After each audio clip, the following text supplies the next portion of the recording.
Welcome to Movie Boners, everyone. Welcome to Movie Boners. I have a from Max Line Brewing. The beer I'm drinking today is from Max Line Brewing, and it is a white IPA. Not Bone, not Off-White, not Taupe. Just white IPA, huh? Yep. I hope people watched American Psycho to get that joke. Hope so. We're going to get into it. I am drinking Buried Hatchet Stout. Oh, nice. Yeah. That's amazing. From Southern Star Brewing, down here in Texas, down in Conroe, Texas, actually. I don't know where that's at, but this is a pretty tasty stout. Jake, I know you are a fan of stouts. Big fan. I think you should try to find this one. It is pretty good. That sounds great. Yeah, mine's from Colorado, obviously. It's very good. If you like IPAs. I don't know what a white IPA is, but it's a good one, apparently. Yeah. Oh, man. All right. So you mentioned... We don't have any, we can just dive into it, right? I think so, yeah. I think so. So you mentioned hopefully people have watched American Psycho. We're going to be spoiling American Psycho. Yeah. We're getting real deep and dissecting it, quote unquote. Bad choice of words, man. No pun intended. Literally dissecting it. Maybe cook up some brains. We'll see. Yep. And yeah. So it's been a dark week as we watched it. I've watched it twice. Yeah. I watched it once straight through because I haven't seen it in a while, and then the second time I watched it to take notes. And I realized that there's not really any wasted scenes in it. Every time I would take a note on a scene, the next scene would happen. I'm like, oh, that's noteworthy. I need to pause it so I can finish what I'm doing. And so it just kind of moves, especially as you get halfway through. It just moves. You watched it twice. First off, I'm just going to say I am a fan of the movie. I'm a huge fan of Christian Bale playing Patrick Bateman. I have funny, kind of backstory to it. But for preparation this week, I know I reread the book and then watched the movie and took all of my notes. By the way, don't do that. That seems like a kind of book you should space out, not just read that book in a day or two. So it's like 400 pages, and I burned through it in a little over 4 days. Having read it before, and I remember when I first read it, I saw the movie before I read the book, and then when I finally got around to reading the book, the book is so gross. This is one of those few times where the movie adaptation I actually prefer over the book because they tone so much of it down, which is a funny thing to say about American Psycho because it's not exactly toned down. It was very much on that NC-17 line for a long time. Yeah. And they cut just enough to get it to an R rating. And it's not the movie you watch with people. It's not I had to laugh. So your wife sent me a photo montage of her watching the movie. So obviously I wasn't there watching it with you guys, but just seeing her facial expressions, I was like, oh, I bet I know what part she was on when she made that face. Yeah, she was sitting next to me watching, she was watching her own thing, she was watching The Hills or something, and I was watching this, and she wasn't paying attention for most of it, but then there was a period of time where she started paying attention, and she's like, what the fuck are you watching? It's like, yeah, I know. Yeah. So today I know we're going to be diving into, I'm sure you have a bunch of notes. I have probably the most notes that I have taken for quite some time. Oh, wow. Notes on the book and the movie, and general thoughts. Okay. I don't even know how to start this one, man. Like this story is so fucked up. I know it was the book came out and it was like one of the most controversial books, I think even considered that way now. Oh, sure. Because so many people took it as like hyper misogynistic and like kind of celebrating violence and rape and all that. The author, I saw several things that said that around the time it came out, media was kind of jokingly, but also kind of not jokingly, reviewing it as reviewing the movie specifically. The movie adaptation of the book was reviewed as being based on a novel written by a misogynist, but adapted by a feminist, because directed by a woman, also co-written by the director, and then the other co-writer, the screenplay adapter, is a woman and a lesbian, and like all these. So it's like it's an interesting conflict, I guess, kind of, or an interesting take on that topic to see how they did that. Well, and I also found myself watching some. So like I watched the Charlie Rose interview with, Bret Easton Ellis and the director, I forget her name, Mary something, and Christian Bale. Mary Herron. Yeah. So the three of them were on the Charlie Rose show back in 2000 when the movie came out. Okay. Discussing the book, the movie, general public opinion, how people were perceiving or receiving whatever. Kind of diving into it. And I found myself like, this is definitely one of those movies or stories. You can't just have a like off the cuff kind of conversation. You can't just like, it doesn't just boil down to, oh, I liked the movie or I didn't like the movie. It's very much, there's so much to this. I think to me, one of the biggest kind of things that you have to really take apart is the author, the director, the screenwriters consider it to be a dark comedy. Yeah. 100%. They're all like, no, it's a comedy. It's a black comedy. Yeah. It's a satire on American on so many things. A lot of things. The 80s in general, excessive lifestyles. Wall Street culture. Yeah. Which, watching it this week, keeping that in mind of like, okay, because I was introduced to it as like, it's horror. It's just one of the most disturbing movies you'll ever watch.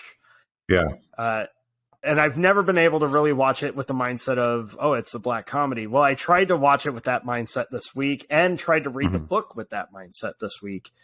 Okay. And I did find myself chuckling a lot more. Yeah. I know what you mean, because I did, when you mentioned that to me, I did kind of the same thing. And there are certainly things that are absurdist, or they're the satire elements that do make you kind of laugh if you're not taking it too seriously. When I first saw it, I took it as, this is a modern adaptation of Psycho, the Alfred Hitchcock movie, just with in the 80s and materialism and all that stuff. And so I took it very serious thriller kind of movie. And you can do that. And I think it's still a good movie when you do that. But it works on a couple different levels, I think. Yeah. God damn, this fucking movie, man. It's so weird to like do a deep dive into a film that I don't recommend to like hardly anyone. Yeah, that's true. That's true.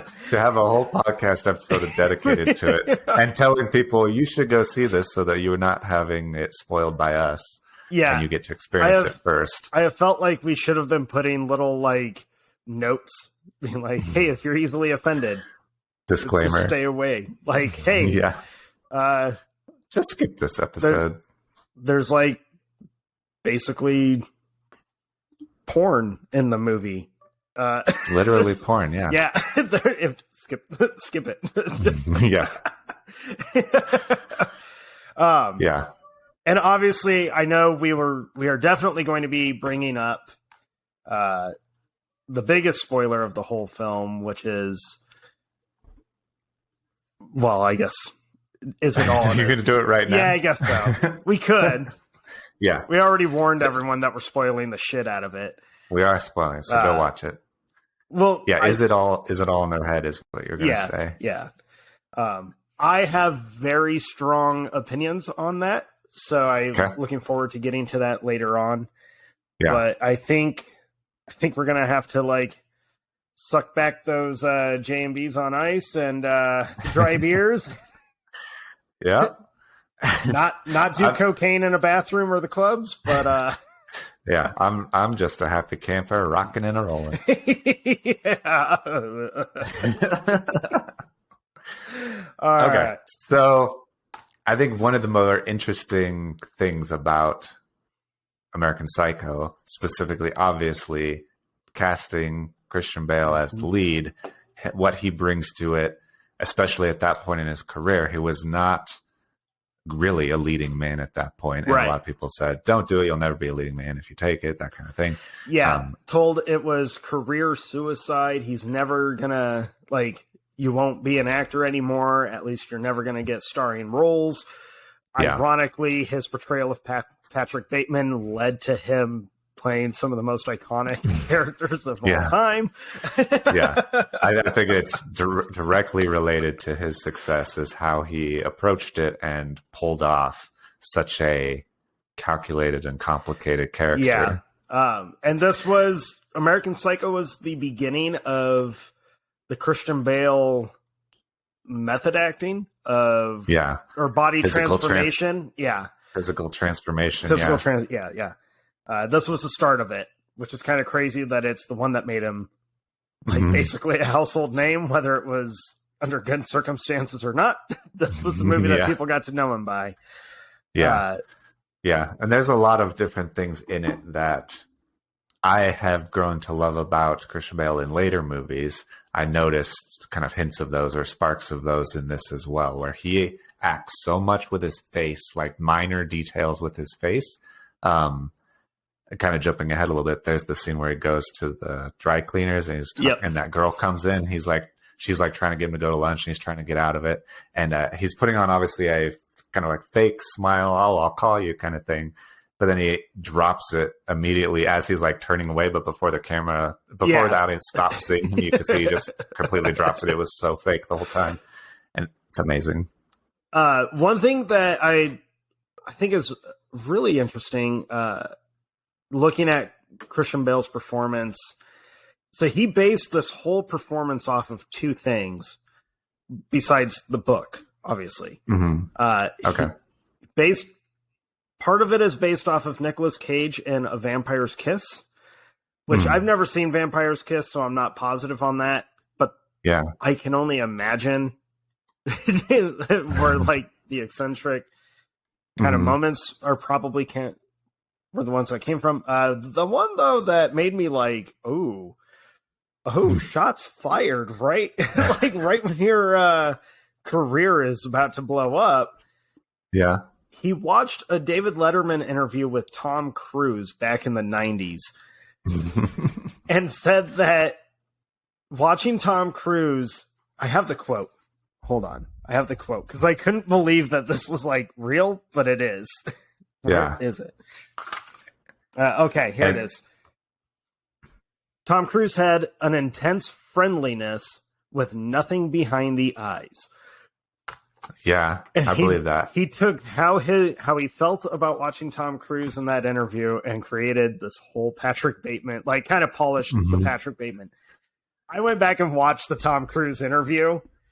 Okay. And again, thinking of like how Christian Bale saw him and thinking of like, so Patrick Bateman kind of comes from this. I get it. And it scared the shit out of me. I could 100% believe it and see it. Like just you describing it, I can see it in my mind how he's friendly, but essentially wearing a mask. He's so fake. And so, I mean, everything about his, I guess, lifestyle is fake. But yeah, that's a good point that to say that out loud in an interview at the point in time when Tom Cruise is Hollywood royalty and highest paid ever and all that stuff. That's ballsy. That's ballsy, which kind of goes to say a lot about Christian Bale because he's always kind of had that like he doesn't beat around the bush with anything. He just he's fucking Welsh. Yeah, but I thought that was really interesting and kind of added even more to the whole psyche of Patrick Bateman to me, of the wanting to fit in, to the point of like the obsession with the excessive lifestyle, the suits, the cards. How much money you spend is kind of like, the more money you spend, the higher class or higher like you're held. Right. Yeah, that's I mean, that kind of from the very beginning of the movie, when they're at that restaurant, that chick's restaurant, and they're like, "Oh, speaking of very reasonable, it's only $570 right, for 4 dudes to have lunch." Like, that's, even if that's before tip, that's more than $150 a person. That's insane. Like, what are you doing? Which in the book is very much like that, where he dissects and lists all the different foods and how expensive something is, and how he's like pleasantly surprised if he can go on a date, take a woman out, and only spend $500. Or it's very like, what the fuck? Yeah.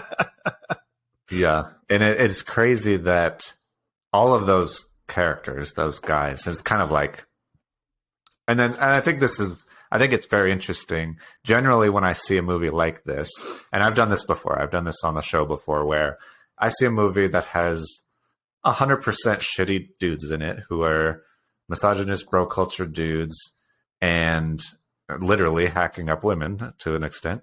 And it's written and directed by women. I will be probably critical of it and say, "Oh, this is, the negative way that feminism attacks those kinds of things."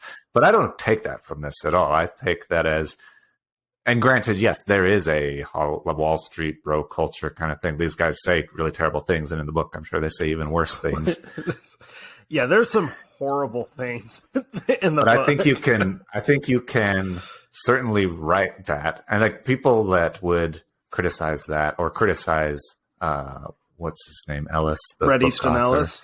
Bret Easton Ellis, as being misogynistic. I think you can write that and not be misogynistic. I think you can write that with a point or meaning for those characters and the story and all that stuff.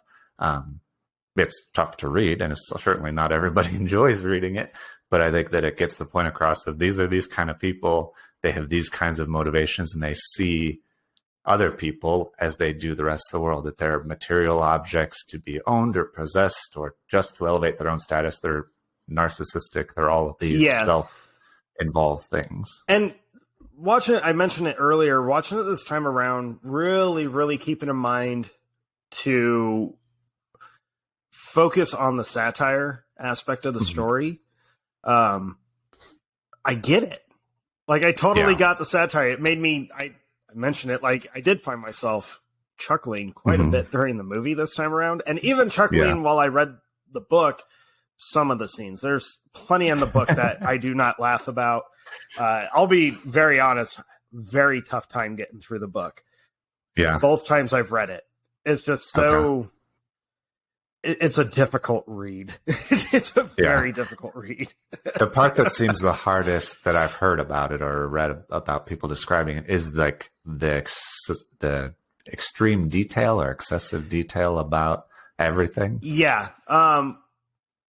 So reading the complete detailing of how he murders some of the women, that kind of brutality, it's very like, maybe this author should seek help or should have sought help, because it's pretty out there. But it's also a difficult read because there are pages, even chapters. There are full chapters of just listing. Like, there's chapters on the band Genesis, Whitney Houston, and Huey Lewis and the News, where it doesn't really pertain to the story so much. It's literally just like a VH1 breakdown of the band, or the list of all the different suits and ties that you can combine, what kind of knots you'd tie the tie into, the pants, the underwear. So in the movie, when he gives you his whole morning routine, that is almost verbatim from the book.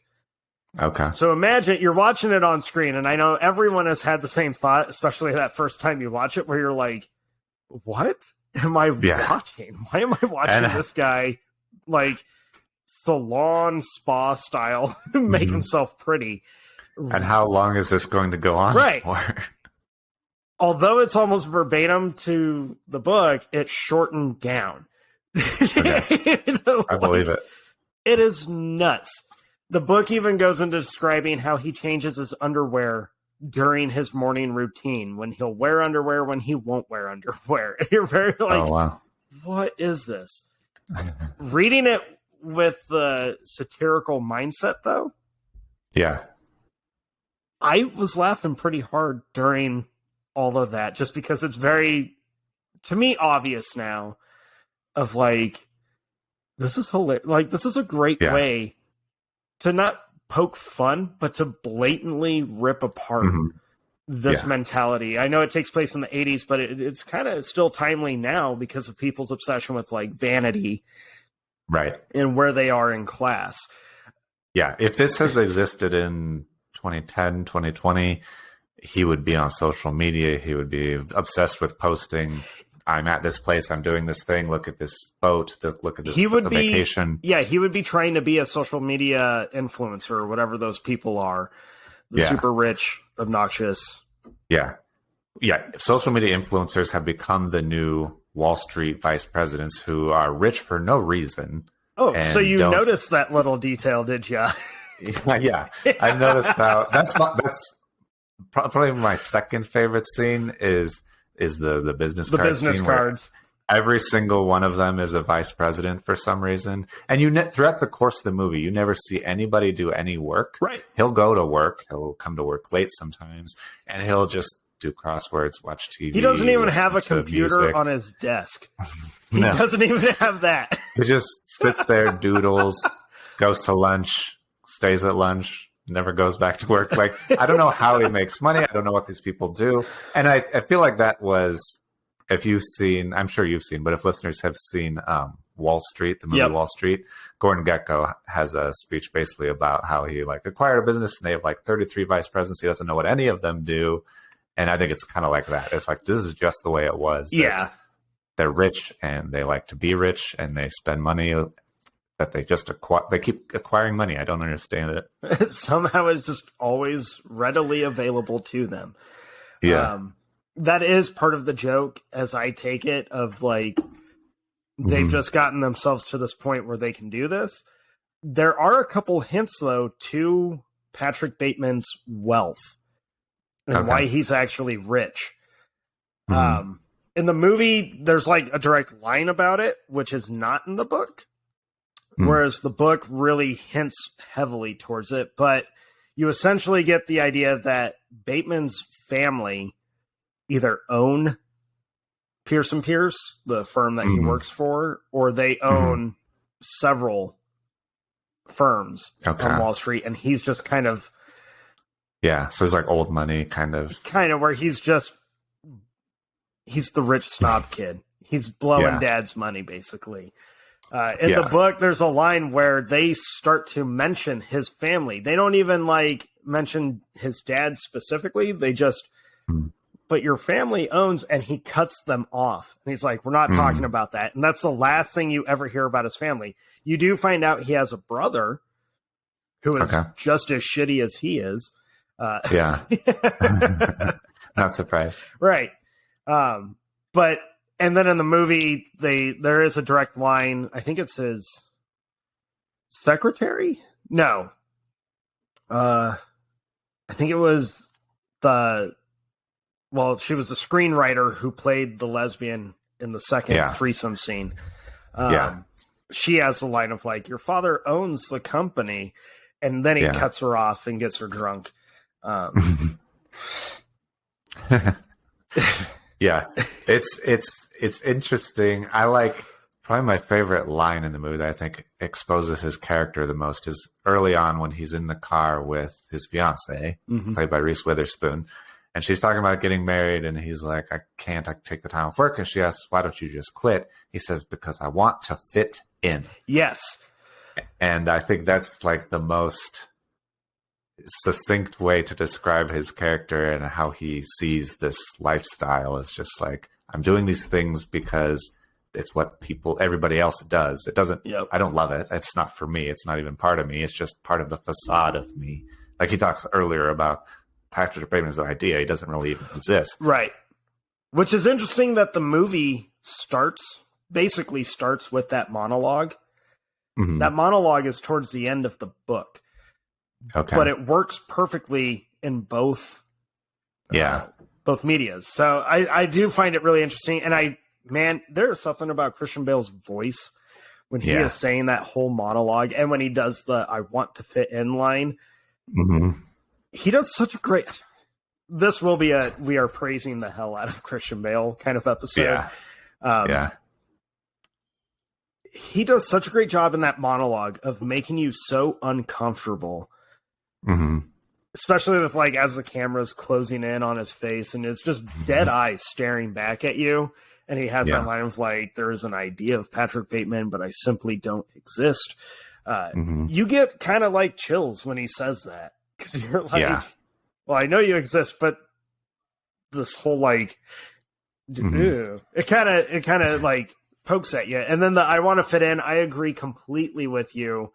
It's such a great summation of his character of this desperate, sad man who's just doing all the excessive things just to have a status within this group. Right. Which automatically, when you kind of get that, you're able to laugh again. Mm-hmm. I mean, he's the only one that's actually murdering anyone that we know of. But there's questions about that stuff that too. We'll get to that later on. But yeah, Patrick Bateman, he's a terrifying character. Yeah, and he has so many great monologues. If you are into monologues, or if you need a monologue for a acting class or something, like an audition or something. Yeah, there's so many great ones. That first one is great. All the ones where he describes the music and what's going on with the different bands that he likes. And then at the end, he has a different monologue, and I think that's probably why they moved the one at the end of the book to the beginning of the movie, is because the monologue at the very end is also amazing and very, very interesting. Yeah. And he constantly, every time he monologues in the film, which is fairly often. Yeah. You kind of find yourself not being able to look away. Right. You have to focus on what he's saying, all the little pauses between all the words. There is, you feel just a gravity when he is monologuing, especially the opening and closing monologues. The band monologues, you're very creeped out by, because every time he does that, someone dies a horrific death. And it's also it's less personal in an off-putting way. Yeah. I take the band monologues where he's talking about Huey Lewis or Whitney Houston or whoever as not something that he actually feels or thinks or has thought about. It may just be something he read in a magazine, like Rolling Stone or something. Yeah. And that he's reciting as a way to appear normal or as a interesting topic of conversation. And it seems rehearsed, I guess, and it seems detached for that reason. It does. It does feel like he is just reciting an article breakdown of a band. Just the way that he'll describe which song or album elevated the band to this new status or really hit their stride with this one. Just the way that he enunciates. It sounds like a magazine article. He does. Yeah. It sounds the same as when the same as when he takes his mistress to that restaurant and says, "You're going to have this dish paired with this because this newspaper called it a interesting and mysterious little dish." And he knows what's being reviewed, what is high status, high quality, and what is interesting as far as culture, I guess. Yeah. Relying on the Zagat from the 80s. Yeah. Yeah, exactly. All right. Diving into the notes. Oh, funny little coincidental line from the book. There's a part, it's about halfway through the book, where there's a character named Daisy that shows up. She like walks in, there's another woman, or Daisy's talking to Bateman, and this other woman comes walking in, and the woman's line is, "What in God's name are you doing with a stud like Batman?"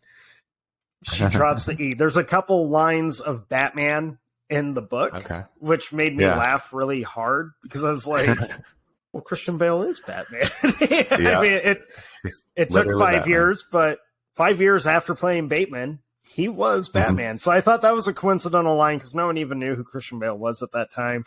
Right. And I thought that was really funny. Yeah, that's like a serendipity moment. That's interesting. Right.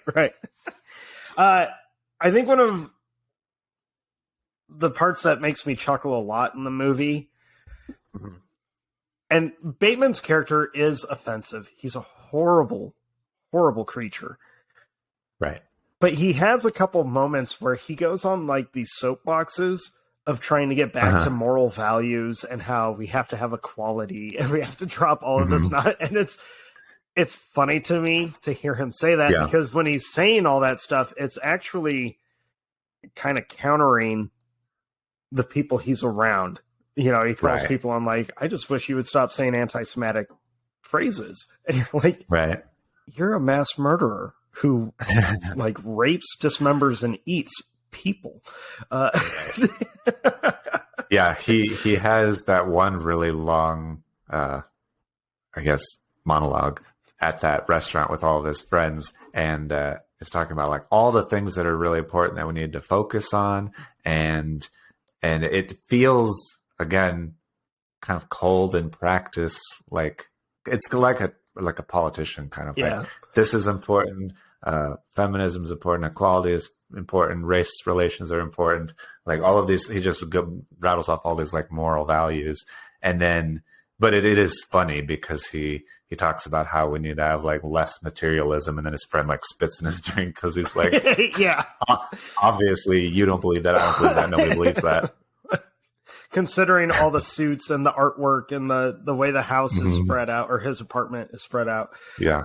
And literally when he walks into that restaurant, he's like, the monologue or the voiceover in the movie, he's like, I was like absolutely like insane with like fear that we wouldn't have a good table. And then it just washed over me when we did have a good table. Like I was just such a relief.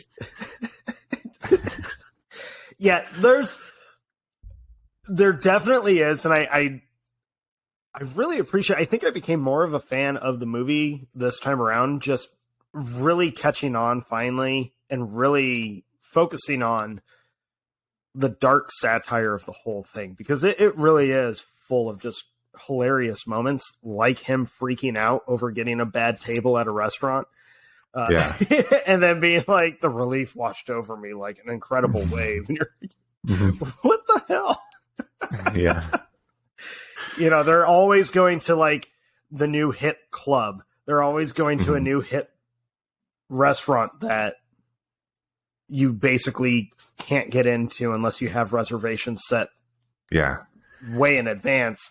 And it's a total status thing if you can get in when other people can't get in. And that's part of his jealousy with Paul Allen or anybody who could do that. If they can get into Dorsia and he can't, he's pretty upset about that. You brought up Paul Allen. So they changed the character name, and I could not find anywhere. I couldn't find why they changed the name. So Paul Allen in the book is Paul Owen. Okay. I have no clue why they changed the name. I couldn't find that in any of the fun little tidbits. But anyways, Paul Allen sounds more douchey. I feel like it may have just been if you're hearing people say it out loud instead of reading it, it just sounds better. You know what? If that's the reason, yep, I agree with that.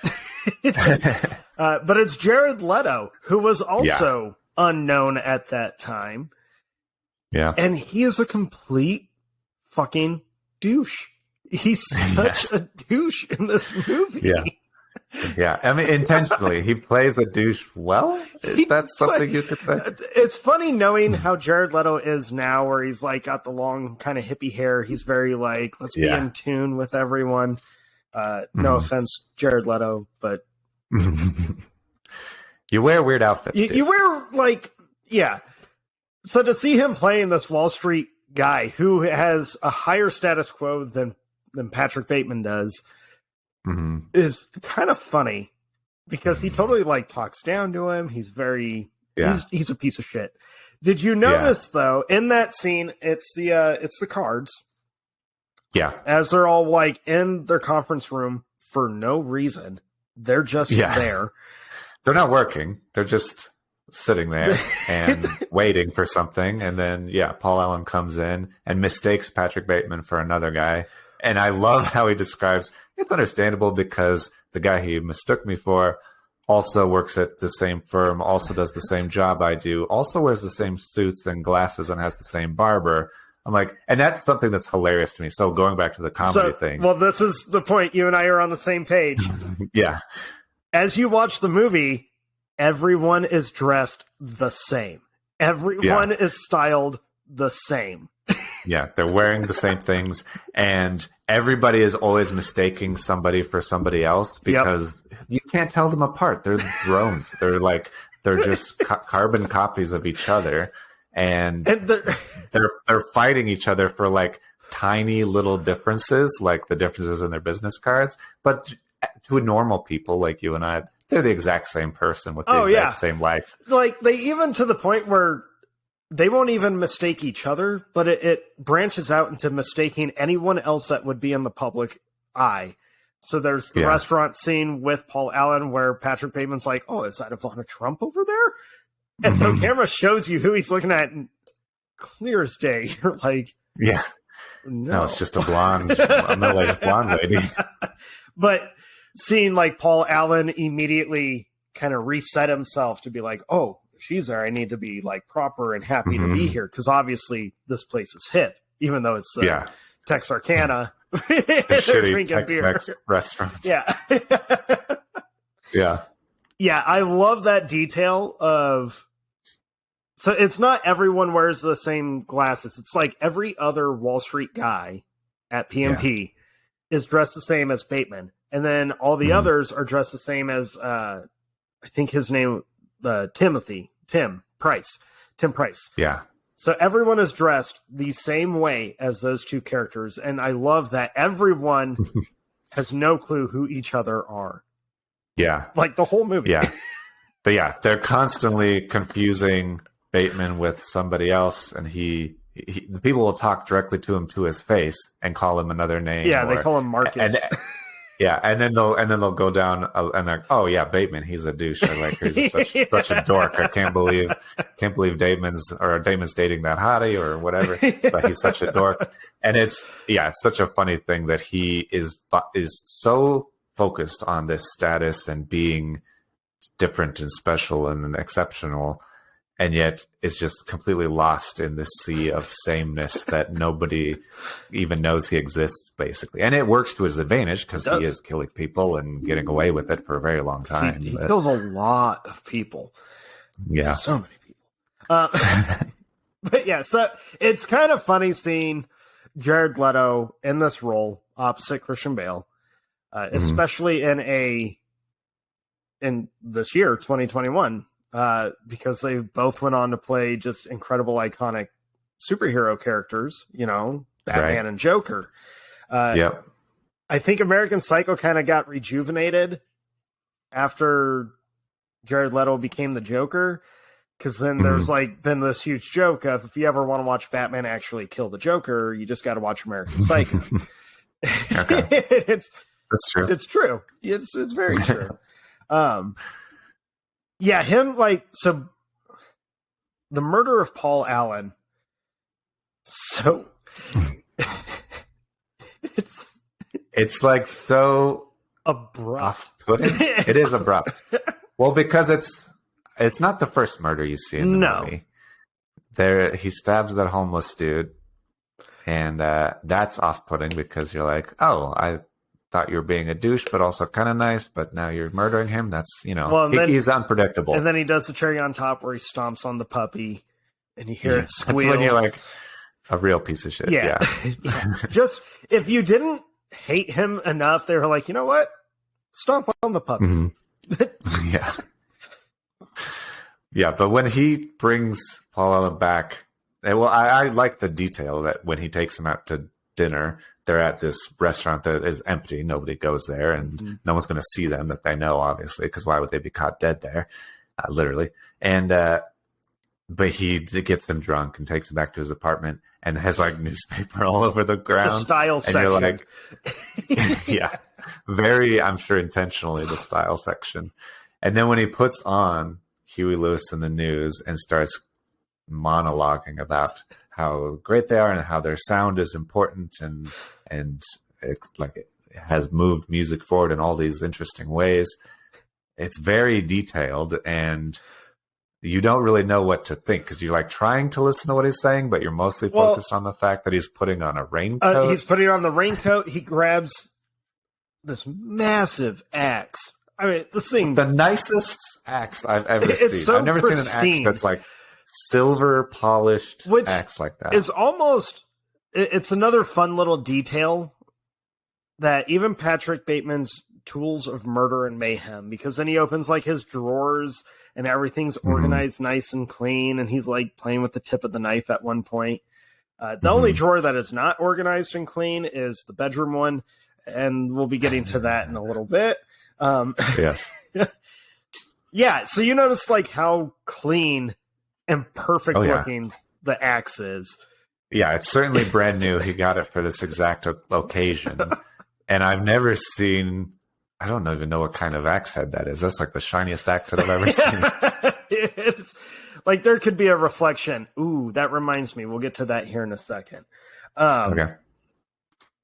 So we get to watch Christian Bale's like famous piece of I just lost the word. Oh my God. Improv. Yeah. He wasn't supposed to dance. But there's something about him doing that little like shuffle, wearing the raincoat. Yeah. That makes it even more uncomfortable to watch because you chuckle and then you're like, oh, he's about to drive this axe into this dude. Yeah. And then he does. It like kind of cements that he's not having a normal conversation. He's kind of losing it, I don't know. He looks crazy, and he does a good job of coming across as someone who's becoming more and more crazy as time goes on. Yeah. Allows himself to snap, hacks up Paul Allen, and then takes the raincoat off. The whole time, Huey Lewis, so hip to be squared. Did you notice, you watched it twice, did you notice the lyrics of the song right after he hacks him up? Yeah, I feel I that was focusing very much. Like, that was on purpose. That had to have been. I was focusing so much on all the music he talks about. I was like, why do you like this music? What does it mean to you or say to you? Yeah. And yeah, I think that it's such a happy song, but I think that there are connections that you could describe that are darkly related to his character. It seems to be about Patrick Bateman. Like, that's not the actual case, but just that specific verse that they play right after he hacks him up, and then he takes the raincoat off, kind of straightens his hair back up, lights a cigar, and just calmly sits back down. You're like, I don't know if I could ever listen to Huey Lewis in the News the same way ever again. Yeah. Yeah, it's kind of weird and dark for such a happy song. And I love the music, like the way music is used. And I don't know if that's something they do in the book or music is a big part of it. But like I said, he has like 3 chapters where he just does those kind of music magazine breakdowns of them. Okay. He does it with Genesis, Whitney Houston, and Huey Lewis. I'm forgetting one of them. There's one more. I can't remember who it is. Okay. Damn. damn it. Anyways, he does do that. The movie does it so perfectly because it takes those bigger music scenes, obviously, and you are listening to music while you're watching something happen, and it's just a different kind of experience. But then just the music on the whole that he like listens to on the way to work, like he listens to I'm Walking on Sunshine as he's like walking into work after like his big dark monologue, and then he's like in the car listening to Simply Irresistible, like the new Robert Palmer tape while his fiance's buzzing in his ear, and it's just like these are the like happy bopping 80s songs that he seems to be like connecting to in the most human way possible for him, maybe. Right. Yeah, it is almost like those songs specifically, he is kind of living through or being like, oh, they get me, which is kind of a terrifying thought. So that kind of is a callback to the book. In the book, he goes to a U2 concert. Okay. And he makes this big deal of hating live music in the book. Hates it. Refuses to be a part of it. Ends up at a U2 concert. And he's miserable. He's front row, miserable, asking to leave so you can go and find and do coke, which is also a big thing of the story. They're always wanting to find coke. Let's go do coke. It was the 80s. It was. But he has a line during the U2 concert where he's describing Bono, like, sees them leaving, and he follows him. And he's, like, staring him down and pointing at him. And Patrick Bateman has this whole thing of, I felt like he actually saw the real me. I feel like he understood who I am because he's the exact same way, putting on like this grand show, this whole facade of something for everyone around you, but you're someone entirely different when they're not around you. Like he kind of sums it up that way, and then he becomes a fan. It's kind of funny, but so I felt like the way they use the music in the movie kind of reflect that moment where he really is like finding himself in the music or feeling, oh, these guys, they are me. Obviously, we all know these musicians are not out hacking people up. So that's what you think. I would hope they're not. I would hope they're not. They kind of do that thing that you just described at the end where he sees Ronald Reagan on TV and they're like, the conversation is like, oh, look at this guy. He's like got this like mask on, but inside. And then Patrick Bateman's like, yes. yes, how can he lie like that? How can he just be this way to people's faces? And he's, it's like inside I'm very different. And so he kind of, which is a scary thought, identifies with politicians as being like, yeah, they can do it, I can do it kind of thing. But, you know, he has an obsession with serial killers throughout the whole story. One of the opening scene, he brings up Ed Gein. That's I think an interesting part is he is aware of serial killers and their careers and their successes and failures. He's kind of studies them as like maybe role models, maybe like competition. Maybe has a social status with them like he does with his peers at the firm. They don't bring it up too much, but I constantly get a very Ted Bundy vibe. He I think he only mentions two in the movie. He mentions Ed Gein when he talks about that one quote, which I read. That's not an Ed Gein quote. That's an Ed Kemper quote. Oh, doesn't really change anything. Still a serial killer, still a piece of shit, but interesting. And then he talks later about Ted Bundy. He's like, and he uses them in like, I don't think he knows that it's not normal for people to bring this up in social settings. Like he's so detached and on this serial killer spectrum that he's like, he brings it up as like, oh, here's an interesting tidbit I can share with people. And it's like, oh, did you know that Ted Bundy's first dog was named Lassie? Isn't that hilarious? She's like, who the hell is Ted Bundy? I don't know what you're talking about. So it's funny you brought that up because we've been known, your wife has been known to kind of break the social norm where we will interject conversations with a disturbing, like, oh, I learned this about this serial killer, you know.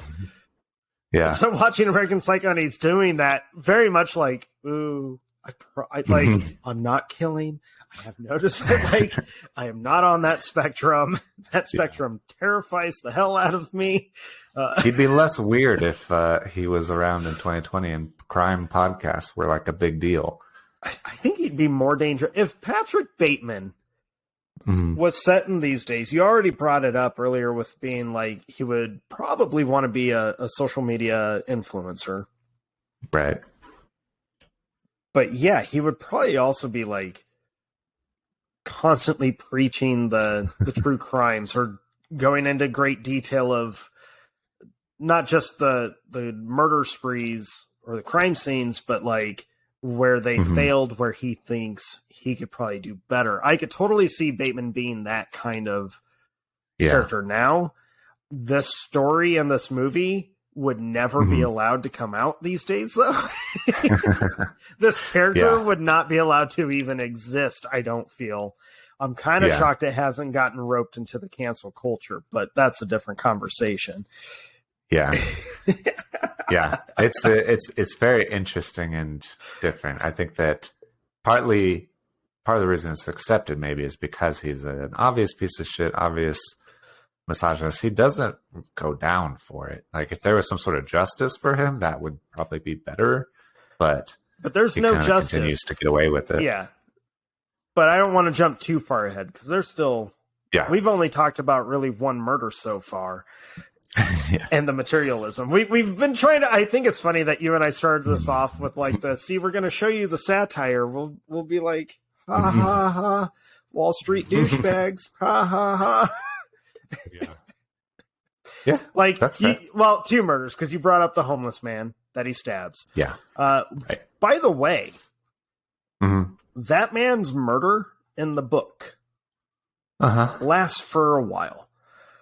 Oh, really? It is not just a couple stabs and then he stomps on the dog. No, he plucks the dude's eyes out. Okay. Like, he plucks one of the eyes out, stabs him a few times, cuts him apart a little bit, and then makes, like, he puts an incision in the other eyeball to make it pop. So, oh my goodness. Ew. And then he stabs him several more times, and then as the dog is barking at him, he stomps on only the dog's front legs so that they break. And then he leaves the dog to suffer. Yeah. Damn. Yeah, like, it's... Oh, I probably should have warned you. I will be letting you know how some of the murders actually happen. They hint at them. But yeah, I was like, if I'm going to have to suffer this stuff, and I'll probably still give you like the summary of it. But yeah, that homeless man, truly just, none of the murders are easy to read about. There are some, the brutality in this story is unreal. It's unlike anything I've read before, fictional wise. Right. Yeah, I totally see that. I think it's interesting, at least in the movie, how it escalates. Like, from the beginning, going into it, you obviously know that he's going to be psychotic. He describes himself very early on as being psychotic. But kind of the first real hint of it is when he goes to the club at the very beginning, and the music is loud, and he's talking to the bartender, and she turns around to get him a drink, and what does he say? He's like, "You're an ugly bitch. I want to like, you're an ugly kill bitch. You and play with your blood." Yeah. That's a direct play around line. In your blood. Yeah, and he says it like out loud, and she doesn't hear him because the music's so loud. And so what I take away from that is that he is wanting to express it, wanting to put it out there in the world that he feels this way, that he thinks these things before he's yet acting on it. He's saying it out loud in a public place. Like, there's an excitement that he could get caught maybe in that way. But she doesn't hear him, and he kind of just goes along his way, and he's like, "Oh, that was easy. I got away with it. How exciting," kind of thing. And so I think that is the first baby step, and then it starts escalating into like actually killing a guy. And he does that thing a few times where he'll say it out loud, and people will mishear him or just not acknowledge that he actually said anything. And every time he kind of smiles about it, like, I'm being honest with everyone. I just told him I was going to murder people. But, you know, I'm into I'm into murder and executions. Yeah, that's my favorite one when he's talking to that model. She's like, "What do you do?" He's like, "I'm into murder and executions." She's like, "Oh, do you like it?" Because people I know who are in mergers and acquisitions don't really like it. Yeah, and he just smiles and nods at her. So you brought up the bar. They do an interesting thing with his character with reflections. So the bar, if you notice, the mirror that he's like in, it's not actually broken, but it's designed to look like there's a crack in it where it's got like a bar through it, but it makes the mirror look broken. It looks cracked. And then right after that, he's in the cab with his fiance, and they do that shot from the front of the cab into it. Whoops. Yeah. And he's behind the faded glass, so you can't see him, and she's perfectly visible. They do that kind of stuff throughout the movie where you see him a lot through a mirror, and then like him being blurred out. I also take that as a very obvious kind of look at yourself audience, not saying you are like a murder spree killer, but Patrick Bateman kind of preaches about all the shit we get caught up into. Yeah, his obsession with status and materialism and all that stuff is certainly relevant in the fitting in, 80s. and it's very certainly relevant in the early 2000s when the movie came out. So it's watching it, you kind of can't help but feel like even more gross on a certain level because of all you're looking at him through a reflection. So it's that, am I being reflected, or he's blurred? Could this be me? Yeah. Gross. But I do like those choices in telling this story. Oh man, I feel like we're getting close to the one of the more famous murder scenes. Well, actually, it's not even a murder scene, but it's a scene that people seem to remember a lot, because in an R-rated film, which is already allowed to do quite a bit, it's still shocking to watch like a full-on threesome that lasts forever. I'm sure it lasted even longer if you were watching it in the theater surrounded by strangers or people you know. And they do so many things. It's so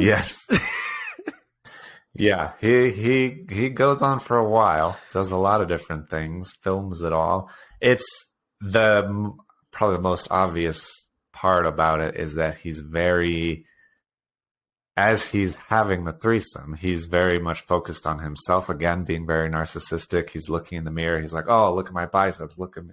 Look how cool I am. Yeah, I'm a cool guy doing cool stuff, and I have a cool apartment." And it kind of reminds me of, in the movie Office Space, that neighbor that he goes to visit, and he's like, "What would you do if you had $1 million?" He's like, "What would I do? 2 chicks at the same time, man. That's what I would do." This is that guy, just except that neighbor you feel would still have a more grounded life. Yeah, so he's a construction. He'd be nice worker. about it. Yeah. Yeah, he wouldn't. But yeah, I get the idea that he's only doing it because he can say that he has done it, or that rumors will get out from these people that he's invited over that, "Oh, I was at Patrick Bateman's. He's a executive at P&P, and and he every time he asks them, he's like, "Do you know where I work? And do you know have you heard of that place? Have you heard of me?" And they're like, "No, I don't care." He's always kind of disappointed that they're not as impressed by the things that his friends are impressed by, because they're normal people that aren't obsessed with the restaurants and the status and all this stuff. Now, I think it's interesting watching this movie after you've already seen it once or twice and rewatching that scene, because the scene finally ends, which You know how sometimes you'll watch a movie that has like a sex scene in it that can be uncomfortable? Mm-hmm. They're never like this. But sometimes you'll watch it and they seem to go on for some amount of time, and then other times you feel like the scene just blows right through and you're whatever. Yeah. This scene in American Psycho always feels long. It always feels like it's just not going to go away. And you get very uncomfortable watching it every time. Yeah. And by the time it's like, it seems done and they're like in bed and sleeping and you're like, okay, this is good. I can relax. And then it's like, yeah. And then they like are like, oh, can we leave? He's like, no, we're not done yet. You're like, no. Right. Luckily the camera cuts there, but it doesn't cut before you see him open the drawer. Right. And the drawer is like the messiest thing in his whole apartment, with all the tools of torture, including a wire hanger. Yeah. Him holding that up and then telling them we're not done yet, and then it cuts. Yeah. Thank God it cuts. Yeah. And then like the girls are leaving and the one has like, she's stumbling, her nose is bleeding. Yeah. Man. So the book doesn't go into, shockingly, the book isn't super graphic on that part. It is pretty graphic during the sex scene. Like there's a lot of ass eating in the book. Like that's a only thing. One part in the movie. Yeah, but in the book it happens a lot. Whether it's the two girls eating each other's asses out or one of the girls eating his or vice versa. Like there's a lot of ass eating in the book. It's very I mean, to each their own, but damn. But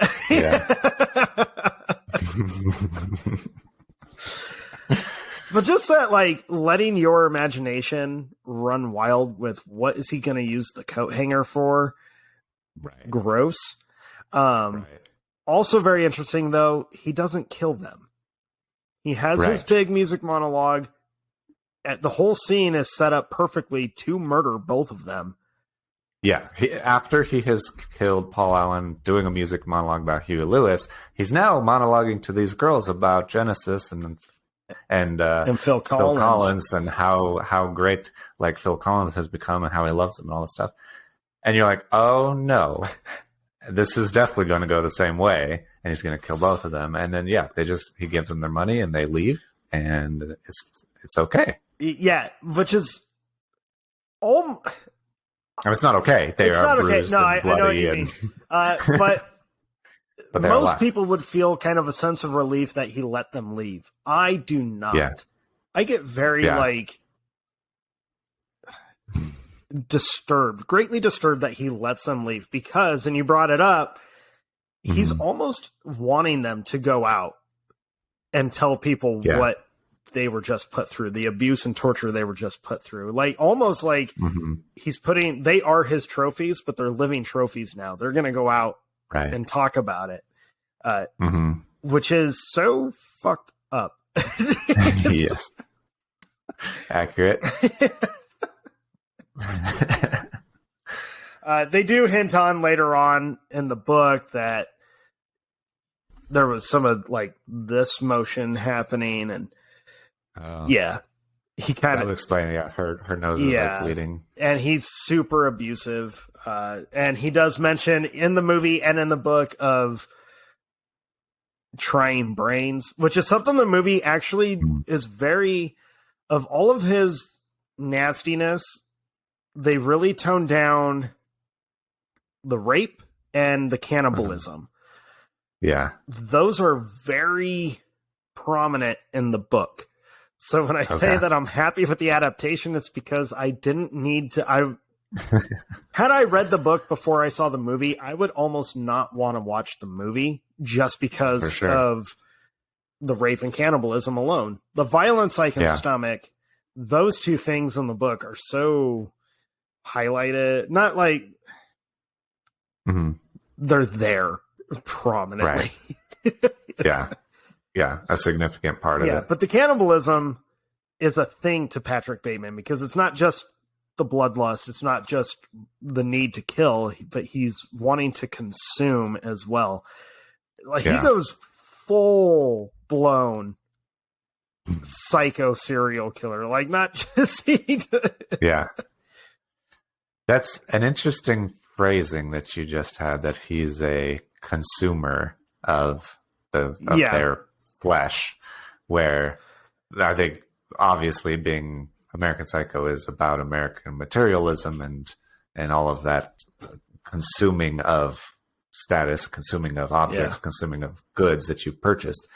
He is that, obviously, but is also a consumer of human flesh in a weird way, which is also gross. It's gross, but you kind of can see it's almost like the cherry on top metaphor, where it's like he is all consuming in this. He's so wrapped up in how he fits into this world that he has to like do it all the way, or he's failing all the time.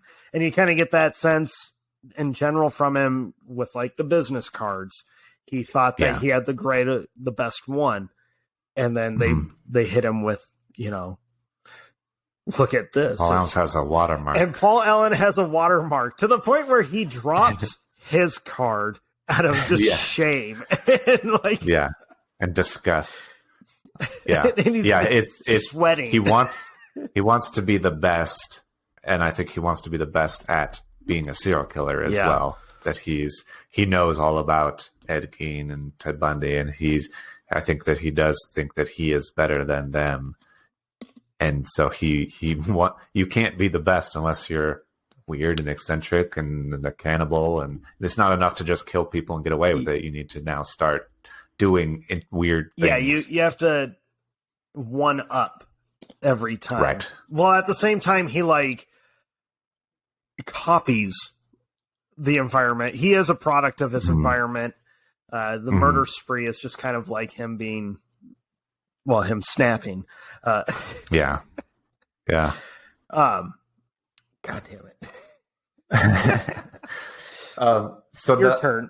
One of the best things that I think, one of the best things about the movie is after Paul Allen goes missing, and obviously Patrick Bateman starts using Paul Allen's apartment. He goes to his apartment, makes it look like he packed and went to London, to like get away with it, and I think that works well. But then there's an investigator that shows up at his office who starts like looking around, trying to like dig up. He feels like Paul Allen disappeared, is kind of investigating his disappearance. And so, played by Willem Dafoe, this investigator is like questioning him a couple of times. They have 3 different meetings, and it's always interesting to me watching that, because I don't know if he suspects Patrick Bateman or if he's just being friendly. And like, because there's several times that he doesn't really follow up on a question. Maybe my biggest critique of it is in their second meeting. No, in their third meeting when they go to like lunch together. There's the way that Patrick Bateman portrays it comes across to me so obvious, and so I believe it less that this investigator's not catching on to it. I would feel like he should be more consistent with his like mask and calculated way to hide his guilt. I feel like his guilt is on his sleeve kind of in those scenes, which is kind of takes me out of it. But overall, I think I like the tension is really, really well done in the way that they're kind of having these conversations, and Willem Dafoe is so great, and he plays it so well that he's not really accusing him, but you kind of get the impression that he probably might suspect him, or is at least considering him as a suspect. And especially when he pulls out the Huey Lewis tape and he's like, "Oh, have you heard this? I just picked it up on the way home." And he's like, "No, I don't even like Huey Lewis." What are you talking? And I like the tension in those scenes for sure. I'm so glad you brought that up. So glad, because Willem Dafoe, although only having 3 scenes in the movie, is so great, and the way he played Detective Kimball is so great, but the directing is what shines here. So he was told, it's so awesome that you picked up on like not really being able to tell or read Willem Dafoe in all of 3 of his scenes. That is editing tricks, and that is awesome directing. He was told to play this role 3 different ways for every take they would do. And then they just kind of mixed the 3 ways. So one was, hold on. Yeah, you're charged. Yay, now I can look up my other stuff. One was completely suspicious of Patrick Bateman. Like, this guy is guilty 100%. Yeah.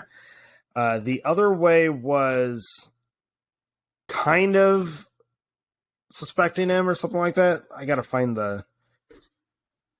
Finally charged. I can finally... I'm so happy. But now you gotta, like, scroll. Yeah. All right. So one way was knows that Patrick Bateman killed Paul Allen. So not even suspects, just flat out knows. Didn't know that Bateman killed him at all, and then suspected him. Okay. So playing this same role, every take he had to do a different version, and then they just kind of mixed all of it together. Yeah. Which is what adds where no one can read Kimball in those scenes. Yeah. No one knows what's going on, especially like when he pulls out the Huey Lewis. Every time I'm like, there's no way this investigator stopped by at a record store, bought a Huey Lewis CD on his way to follow up on an investigation. Yeah. It feels so purposeful and almost like as he's trying to bait Bateman. Right. Yeah. Get information out of him. Yeah, it's so... But you never know. It's such an extreme coincidence that that exact song and album or track or whatever he would have as the one that was playing when he killed the guy that's asking about. But at the same time, how on earth would you know that he was playing that music while he was killing this guy that you're asking about? So it seems like it's the kind of thing that would make you panic because you are connecting that. I mean, Patrick Bateman is connecting that. The audience is connecting that too. But if you actually so you panic. But if you think about it, it's like, you can't possibly know that. There's no like physical evidence that he was playing that music. So it's such a weird thing. Now you also brought up Paul Allen's apartment and how Bateman starts using his apartment as kind of a grounds for killing. The movie kind of gives you the narrative of he's doing that so that he's not like dirtying up his anymore. He's not using his apartment at all for this, so that, he even says, I'm Paul Allen, remember that. He tries to kind of take that identity. Well, I think he's using it as trying to create an alibi because he knows now he's being investigated potentially. And so now he's like, oh, if people hear that Paul Allen is out and about, they won't suspect me. I think he also starts using the apartment because it's nicer than his. And so he's now taking people to that apartment and saying it's his. And he's like, oh, it's so much nicer. And just remember that, This was one thing that the movie stepped away from and kind of changed up a little bit. They changed a handful of things, but this was one of the most obvious. So the real reason that Patrick Bateman starts using Paul Allen's apartment is because his apartment has begun to stink and fill up with body parts. So he has been hacking up and holding on to body parts. He's been trying to cook and eat, and he doesn't clean any of it. So it's kind of like, do you remember the movie? Oh, this might be a spoiler. Never mind. I'll try not to spoil a whole nother movie. But they kind of stole this particular element from American Psycho and used it in their movie. I'll tell you when we're not recording, but because I know you've seen it. But yeah, so that's the real reason is Bateman full on lets himself go. Like when he's murdering, he doesn't care about being clean. He doesn't care about the class and all that. He just lets bodies pile up in his apartment. And so he's forced to use Paul Allen's because it's empty. Now, the movie also does a good job, though, of showing how he starts doing that same thing at Paul Allen's, where he's hanging bodies in the closet and holding heads in the fridge.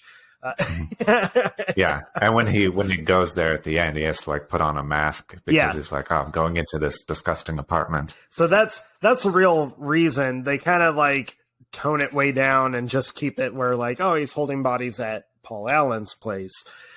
Yeah. But the real thing is he's like his true self that as he feels is this vile, murderous creature. So interesting. Yeah. Okay. Oh, that's crazy. So gross. It's so gross what he does, dude. He like there's a whole part where he describes skinning one of his victims and eating her skin and her flesh raw, like from the bone, trying to cook it, but it's not as good, trying to eat the brains, which he mentions in the movie. It's so gross. Yeah, the only I think the only person that you see at his actual apartment, because he takes Paul Allen out. He takes Paul Allen out in that bag, and then when he invites his secretary over for dinner or to drinks before going to dinner, there's a head in his freezer when he offers her sorbet, and she's like, just a woman's head in a bag in his freezer, and that's probably my favorite scene, honestly. Oh. So when he invites his secretary over, I just love the tension and the playing back and forth where she likes him. She like thinks that he likes her. She's like, he's taking me out to a nice dinner and she's dressed up. And so she comes over to his apartment. He's like, and then we as the audience are in the know. We know what Patrick Bateman is. We know everything. We're seeing the head in the freezer. And you're on edge because you like his secretary because she is sweet and she's grounded. And then he pulls out a even nail though he's gun. mean to her and shitty to her. Yeah, but there's not a sexual tension, but she mistakes it as a sexual tension where she thinks she's on a first date. She's like flustered. And it's just a funny misunderstanding to me. And I think that's like the comedy part of it. It's like she misunderstands that he is a little bit flustered. She thinks that he's into her or whatever. Like this is a date. He's a little bit nervous because he's trying to kill her. He's like kind of trying to figure out how he's going to kill her. He's going to like the closet, finding this thing. Yeah, he's really unsure of actually executing her. Yeah. Which I think is... It almost is telling that Jean is kind of the only woman he doesn't view as a expendable object. Right. Like, there's depth to her, so he can't do that. Which is kind of a weird thing for him to try and like figure out why he doesn't kill Jean, but he doesn't. Yeah. And I'm very thankful he doesn't. And they have great conversation in that scene where she is thinking that he is talking to her on a relational level where he's like, oh, I don't think I can hurt you. I don't think I can go through with this. And she's like, oh, he can't. He doesn't want to break my heart. He doesn't want to like cheat on his girlfriend. But what he really means is I can't murder you. I don't want to like hurt you and torture you and dismember you and all these things. And so just the double meaning in everything that they say in that scene is really fun in a weird way to me. It also like kind of adds more to like that. What's that statistic that they came out with a few years ago of out of 100 people that you run into a day or whatever, 10 of them are killers or something like that. It's some ridiculous statistic. I have killed somebody or something. Really. It's just so ridiculous. I don't know that I believe it, but it's probably if you look at all the details, it's probably true. Right. It kind of adds to that, at least for me, after having learned that and stuff and hearing about that. Because you're like, I wonder how many times I've been in a conversation with someone where I completely misread them. Were they really trying to murder me or debate murdering me? Yeah. Note to self: don't be alone anywhere with anyone ever. Right. Yeah. Just look over your shoulder once in a while. There might be a guy with a nail gun at the back of your head. The nail gun. Mm-hmm. I know they don't. It wouldn't work, by the way. It's not hooked up to anything. It's a pneumatic nail gun. You got to connect it to a air hose, first of all. So a little bit of a mistake in the movie. Well, there you go. I'm happy about that mistake because he does use the nail gun in the movie. You actually see in the book. Yeah. You actually see the drawing of it in his little notebook. Yeah. he does use it as a way of crucifying, torturing, and murdering sadistically a woman in his apartment. So just the fact that they don't use a nail gun, but they kept the nail gun in the movie. Reference it. Yeah, immediately was like, oh no, because it's one of the most graphic scenes in the whole story. And it goes on for a while. The author in his Charlie Rose interview was like, there's only really 4 pages of violence in the whole book. The rest of it are like lists and just ridiculous Patrick Bateman kind of moments. And I'm like, wrong. That nail gun murder scene is a couple pages by itself. Fuck you. Yeah, he sounds a little delusional. A little bit. Yeah, so seeing the nail, there's several references. The Notebook with all the drawings has that's like American Psycho book Easter egg extravaganza. I'm sure there's so many things in there that it's hard to see them all. You also don't really want to see them all because the things you do see, you're like, that's gross or disgusting, and yeah, for sure. But he lets Jean live, which is great because she's. It is great. He only lets a couple people live.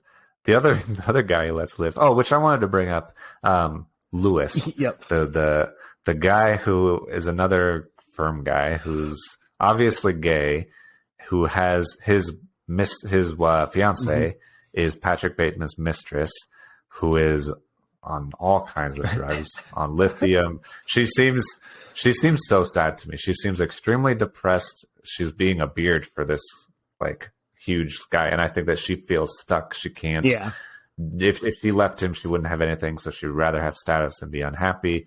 But I'm pretty sure, like when there's that scene where she's like, "Hey, if I don't see you before Easter, have a good one," kind of thing. The way that scene is done, I'm like, she's going to kill herself 100%. Like, it's the saddest thing ever. And she's not in the rest of the movie. She's just gone. Yeah. And so it's very likely. But Lewis, when he's in the bathroom and Patrick Bateman comes up behind him and like puts his hands around his neck, and then just turns around in his hands and looks him right in the face. And starts kissing his hand. Yeah. And thinks that he's there to like profess his love and hook up with him. It's like the funniest thing. It's like, no, he has his hands around your neck. He's not like gonna make out with you, dude. Which says some like, I mean, to each their own. Again, it's the 21st century, but no. No. Yeah. And Patrick Bateman's pretty funny when he like goes and washes his hands, even though he's wearing gloves. He's like, why? Just take your gloves off. So him washing the gloves, that scene is verbatim from the book, which is pretty great. And it is a humorous scene.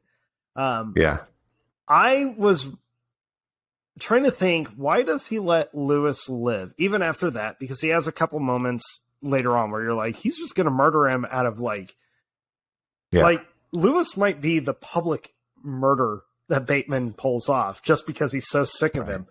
I think Lewis really survives because he is not like any of them. Not just because he's gay. His outfits. Yeah. Even though he just went and got a new business card to be like them, and he's so nice, and that's what kind of sets him off. He is dressed so different, has like bow ties, he's his own kind flamboyant. Of guy. He's got some confidence to him. He doesn't really engage a lot with the mindless conversations that they have about women. Yeah. He's not trying to be like one of the guys in that way. He sets himself apart, which is different and interesting. Yeah, and him getting his own business card, you almost feel he's not doing it to like fit in with them, but just to be like, hey, check it out, I could do it too. Kind of like, remember that time we thought business cards were so cool? Right. So it's interesting that Bateman doesn't kill the people who seem to be grounded in an actual reality or grounded in kind of have a confidence to him.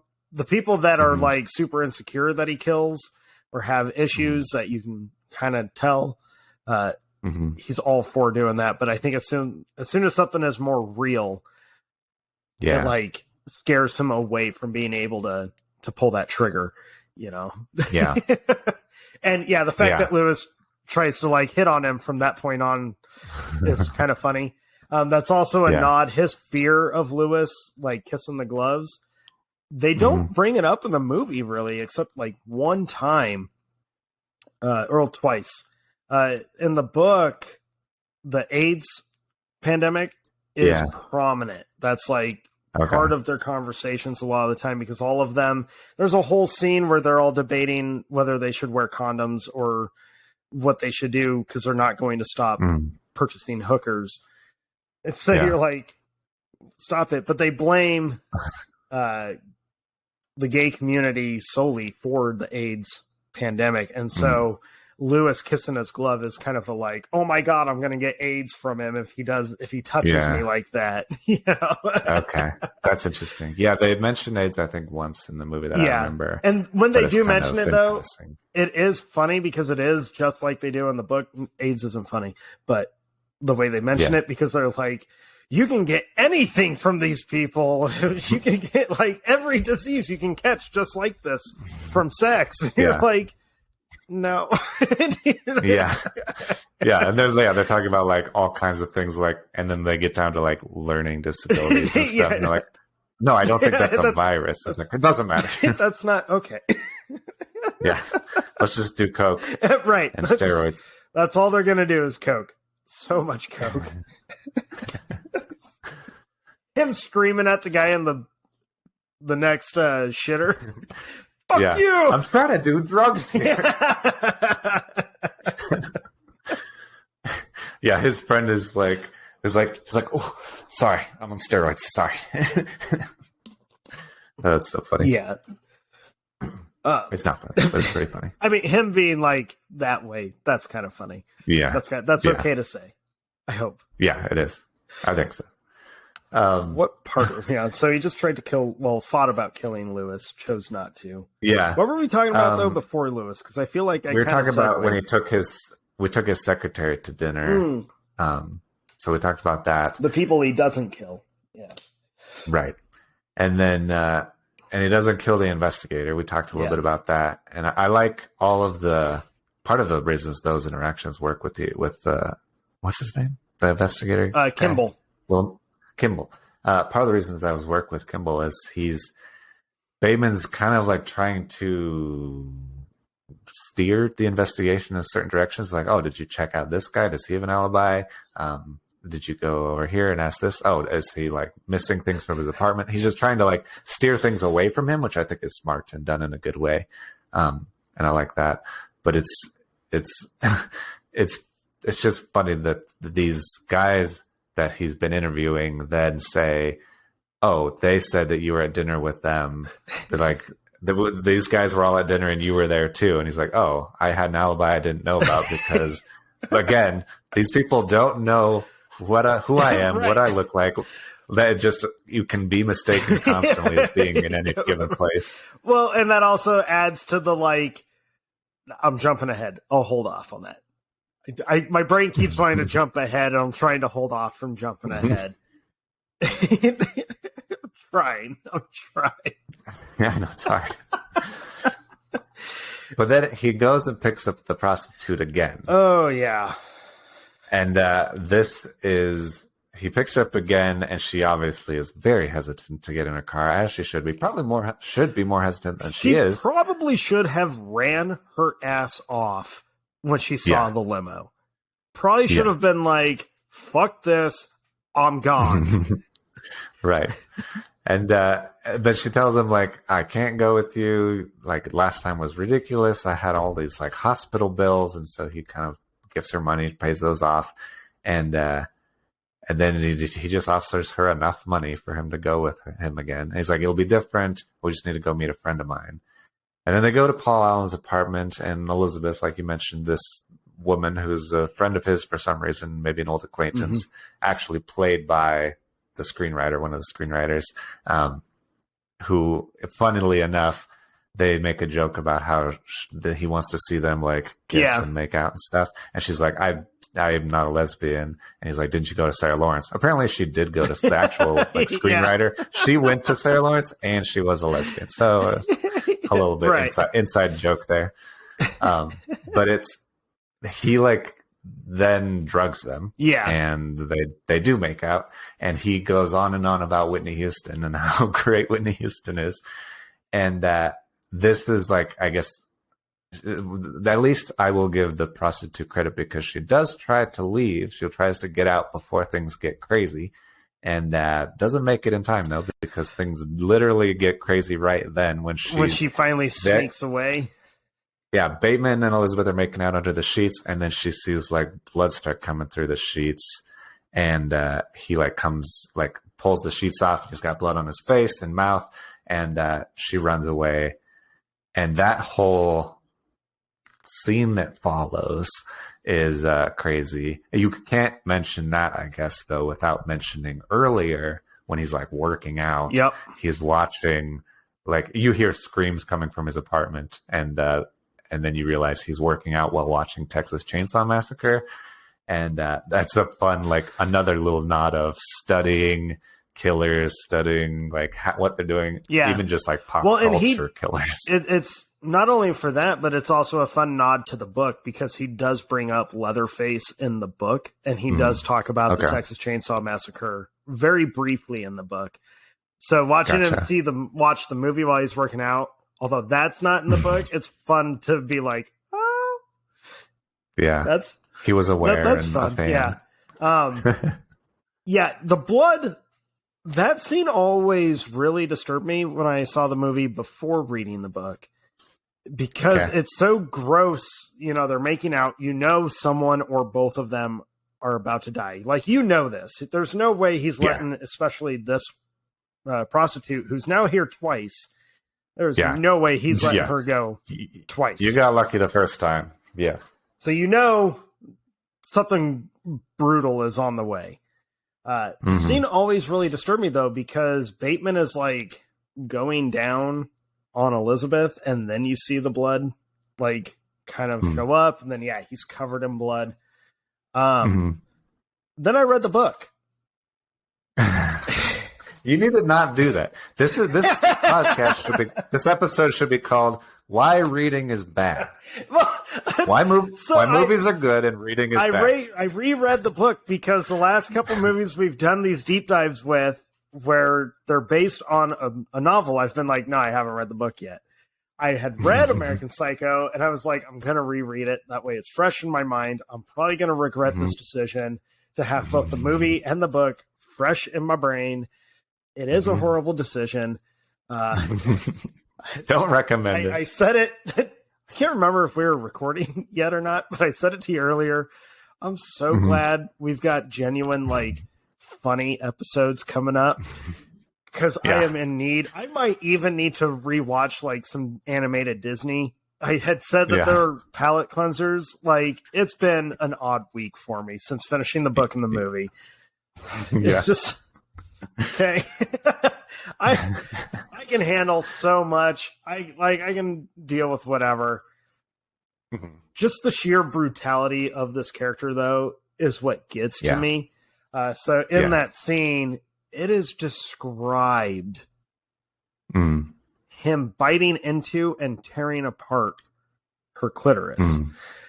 And that's where all the blood is like squirting from. That's why it's See? I don't know that I'm old enough for my own podcast at this point. That scene is like the first time in the movie when you actually see him with the cannibal side. Yeah. Because he obviously bites her under the sheets, which you don't see, but you know that he bit her because it's all over his face. And then as he's chasing the prostitute down the hallway and like trips her, he like grabs her leg and he's like, I was like, you're not going to stop her. You're just going to eat her right here. And so, but he like tries to bite her leg and she kicks him in the face and he freaks out. Not the fucking face.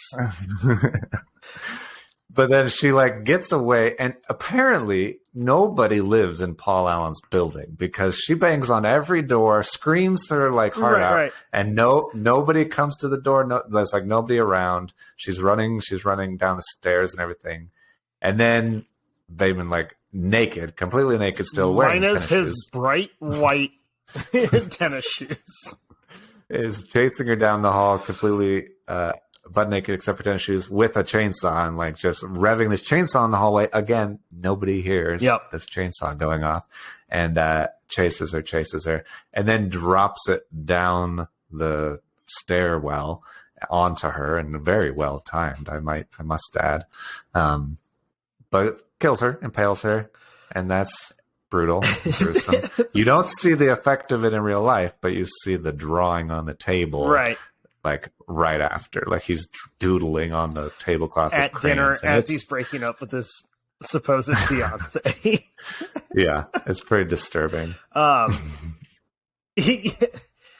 always kind of chuckled at him killing her with the chainsaw. I don't know what that says about me. I don't know if it's just because it's funny how he like follows her as she's running down the stairs so that he can time it, or him leaning over the staircase, almost like showboating to her corpse that he got her, because he doesn't like gotcha, and you're like, gross.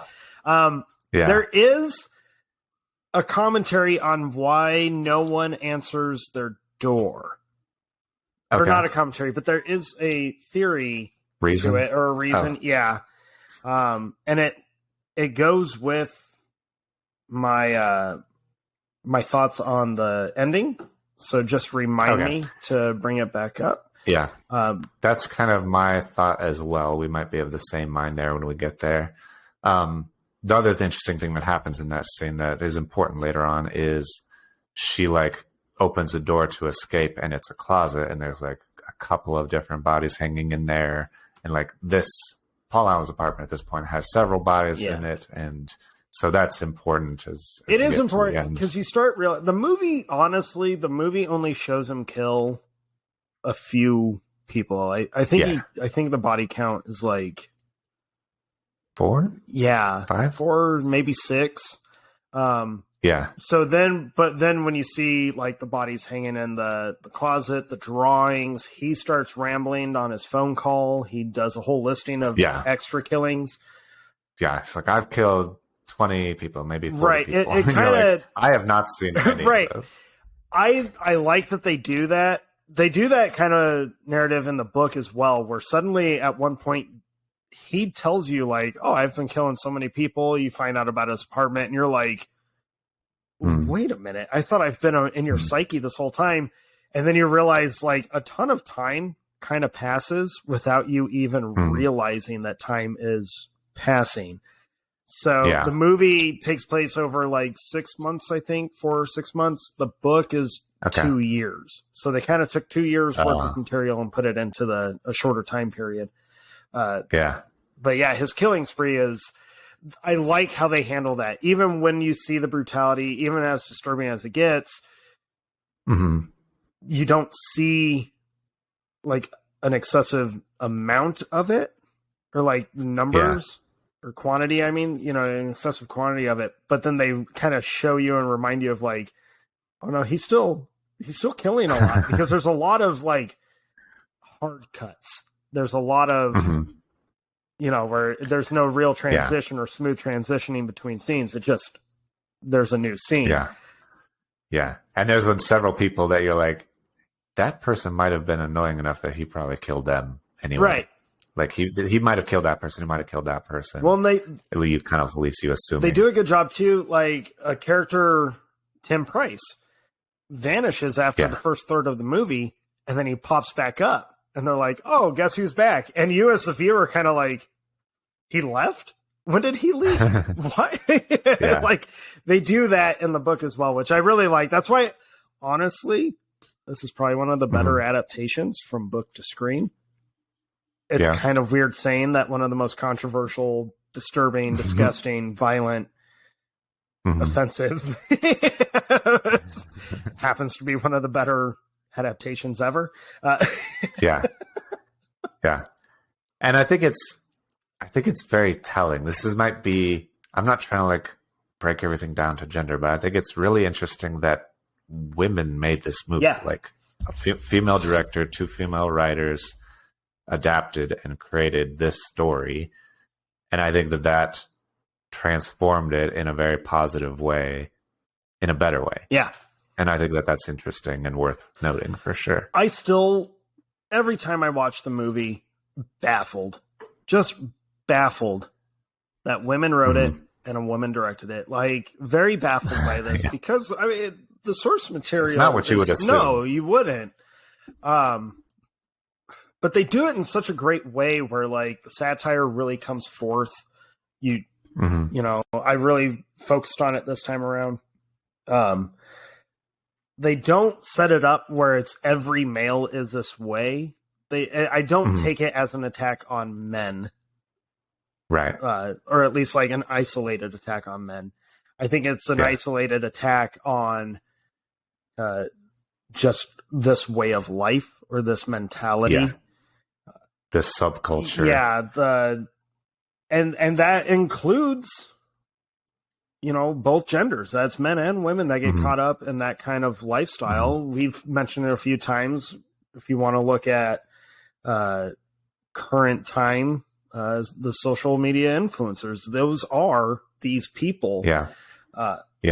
Where they vain and they're not there to actually do good in the world. They're there just to be selfish and indulge in their own greed and vanity and do whatever they want because they're going to get away with it. That's a him. Yeah. Yeah. And I think there's a nice equality in Patrick Bateman's methodology where he kills men also. Yeah. He kills the homeless man. He kills Paul Allen. It's not just, this is a guy who hates women. This is a guy who's crazy and will kill people because he has to kill people. Yeah. I mean, he hates everyone. He really does. Yeah. He has a disdain for the human race that he feels disconnected from. Yeah. In a way. That's a good way to put it. He feels disdain for the part of the human race that he is disconnected from. That's a good way to put it because he kills people the homeless man, he tells him right before he kills him, we just have nothing in common. So he kills him. Yeah. He does that with everyone that he kills. He feels like, well, except for Paul Allen, who he's just jealous of. There's everything in common. Yeah. He's in competition. I kind of can't help but feel like his attack on Christy, the prostitute that almost gets away, is almost, I think he showboats her death more because of her line about Paul Allen's apartment being nicer than his, because he tries playing it off as like, this is my new place, and she's like, it's much nicer than your last place, and he has that look of just like, I hate you, and now you're gonna suffer. Like, it's that same look he had when he saw Paul Allen's card. He just doesn't sweat as much. Yeah. And they kind of laugh at him too when he's talking about Whitney Houston. Yeah, they're like, you have a Whitney Houston CD, right? And it doesn't throw him, like he continues on his monologue, but I think that he probably didn't like to be made fun of that way. You understand that with his obsession with wanting to have all of the current trend, the current everything, to get made fun of for following that, wouldn't sit well. Oh, for sure. Which might lend more to why her death is pretty gruesome. That's an interesting thing though. You don't actually see her die. He leaves her screaming and in pain to chase Christy through the complex. But you understand that, Elizabeth she's gone. She didn't make it. Yeah. Yeah. So before we get to the ending, I was going to say we're getting close. We're showing up. Did you have anything to say about the breakup with the fiance? Because that's kind of the thing that happens before that. I love the breakup with the fiance. Actually, love it. Yeah. Okay. I think I'm constantly baffled that she doesn't even take notice that he's drawing on the tablecloth the murder he just committed. Well, he even tells her out loud. He's like, I have a need to kill people in a mass quantities that I just can't satisfy. And she just doesn't, it doesn't register. She doesn't care about what he says or anything. She cares about her life and her wedding and her status as well. She's oblivious to anything else. So just talk past each other. Yeah. And then she only focuses on him when he tells her, like, I get that we know all the same people and we have all the same friends. You can have them. Mm-hmm. I love that line so much because it's like the slightest, just tiny, I mean, as tiny of a hint as possible that you can get of him being like, I need to separate from this entire life. Yeah. But then he reminds you that, no, I'm just going to go kill people. And you're like, oh, we were so close to like some kind of redemption, but there is none. But I love that line because he's so like desperate and he's so flustered at that point that he doesn't seem to really care a whole lot right there. You know, he's just like, I just got to get the fuck out of here. I can't do this. Yeah.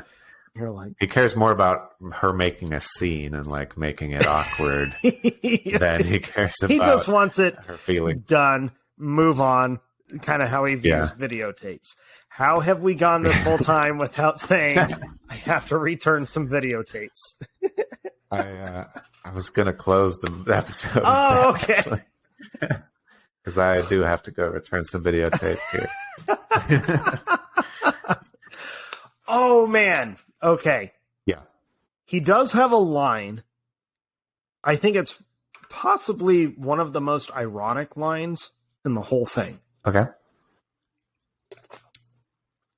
That's a very dramatic drink you're taking. I didn't mean to. I was like, I'm thirsty. I need a drink, but I want to say this real quick. When like he brings it up, he says it the first time when Gene is trying to tell him about lunch meeting that he's supposed to be a part of. And he's like, just say no. That's an emphasis from the book as well. It comes up a few times like it does in the movie where it's just say no. Like you don't have to make a big thing out of it. You can just say no. It's such an ironic line that Patrick Bateman is so like for just say no. Yeah. When he is so like he's drowning in all of this stuff. Yeah. It doesn't exactly give his victims an opportunity to say no, does he? And it's just, it's one of those other humorous ironies that's in this whole disgusting story. But I love every time just say no, Gene. And she's like, what? She's like, it's that simple. You just say no. You're like, oh, Patrick, if you would only listen to your own advice. Yeah. Speaking of lunch meetings, one part that also makes me laugh a good amount is, and it's the tiniest detail, but he has a line when he's trying to get out of the first, I think it's the first meeting with Kimball. Kemper's a serial killer. When he's trying to get out of that, and he's like, "Oh, I have a lunch meeting at the Four Seasons with Bill or Dr. Huxtable or something." Yeah, yeah, and it makes me laugh every time because I don't know. I'm sure less people know now than did back then that Dr. Huxtable is Bill Cosby from the Cosby Show. That's his character's name, and it's like just a very like pop culture name that he's just pulling out of his ass to make an excuse. Now, how coincidental is that, though? That he's drugging people, and yes, I'm sure it predicted some things, or maybe it was known. I don't know. But that just clicked. God damn it! Yeah, predicted the future. All right. Should we get to the ATM? The ATM. Yep. Shit cart starts kicking off. It's been kicking off, but it really starts kicking off. But this is like the crescendo. Yeah. And it leads to the theory that you mentioned at the beginning, which is potentially all may not be real or may be happening in his mind or something like that. Because when he goes to the ATM and he's like just taking out some money, the screen says, feed me a stray cat. And there's a cat on the ground, and so he does pick up this cat and start to try to feed the ATM because it told him to. And I'm no doctor, but if a machine starts telling you to murder a cat, there may be something wrong with you. And so he does seem a little bit insane in that respect. So that's another very fun, super obscure detail little nod to the book. Okay. he does have a quick mention of his psyche completely breaking down. And he does mention real quick, like it is just one quick line, a part of a whole list of like ATMs are telling me to feed them stray cats. And that's amazing. So to see that in the movie, of all the things they picked that, I think they did that just because it's so absurd. And yeah, it's a great way to show how absurd he's becoming. Him picking up, and then the cat doesn't really want to go, and so he pulls out a gun from his coat and like holds the gun up to the cat, like to try to convince it to go in. And he's never had a gun before. It just kind of comes out of nowhere that he's like, "Oh, I have this gun now, and I'm going to force this cat into the ATM." Well, in the book, and then the gun is one of his murder weapons of choice. He does actually go around and shooting people in the face. He does it a few times. Okay. Yeah, but interesting. I agree with you. Movie-wise, he just pulls it out of nowhere. If you didn't read the book, you're like, okay, we're carrying guns around now. Yeah. And apparently cats should be aware that that's a dangerous thing that he should listen to and go in the machine. But then this sweet old lady sees him trying to feed the machine a cat and tries to stop him, as any normal person would do. And he shoots the old lady. And so now he starts going on this spree, a legitimate in-public spree of killing people, shooting them. And the cops are actually chasing him now. Yeah, so cops are after him, but when he shoots at the cops and then he blows up their car, like there's an 80s Hollywood movie explosion of cars blowing up, and he kind of looks at the gun, like he's like, he knows that it's not supposed to do that. He looks at the explosion and the gun, both with that look of like, nope, that doesn't happen. Yeah. And so he might be self-aware that he's losing it, or this isn't real, or there might be something else going on there, which is interesting. That's also, I love his reaction to the car blowing up, because he just looks so like, what? Yeah. That's not supposed to happen. And then he goes into the office. He goes into work, and the doorman again mistakes him. So he goes. Not only does he mistake him, but Bateman actually runs into the wrong office building. But it is designed like his, and it looks the exact same. And the security guard, welcome back, Mister. What does he say, Smith or something like that? Think. And so he just shoots him. Yeah. And then he goes to the elevator. So he's like, "This isn't my building," and goes to the next building over. It's the right one, and he does sign in. Yeah. Gets on the phone and leaves the message for the lawyer. In terms of like when actors have to portray a complete mental breakdown, it's typically in the fashion of like emotional. There's lots of crying, very heavy-hearted. His emotional breakdown, he is laughing and just losing it. Sweating, like he's heavy the breathing. The way that he talks, like, kind of changes. Like he's talking in weird phrases and like smacking his lips in a very off-putting way. Like that's what stands out to me the most, is just the way that his lips smack. I just gotta kill a lot of people. But like, I can only imagine, and kind of the like mental strain that actors have to go through when they do breakdown scenes. I can't imagine the warm up that Christian Bale had to do, or just like, where do you put yourself to have that style of a breakdown? Because it looks like he's so joyful to be like listing these murders. And then at the same time, he's like sad because it might all be coming to an end suddenly, and he's not ready for that. I think he's torn, because this is kind of what he always wanted, was to get discovered and to get the notoriety and all the stuff that comes with that.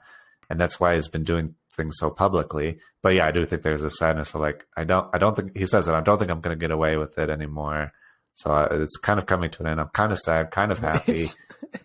I'm kind of just scared. I don't know what's going to happen next. It's out of my control. There's like helicopters and right. stuff. Which you don't know if the helicopter is a police helicopter. You just hear a helicopter. It's not. Yeah. I think it's just like coincidental that there is a helicopter and he's like assuming it's about him because everything has to be about him.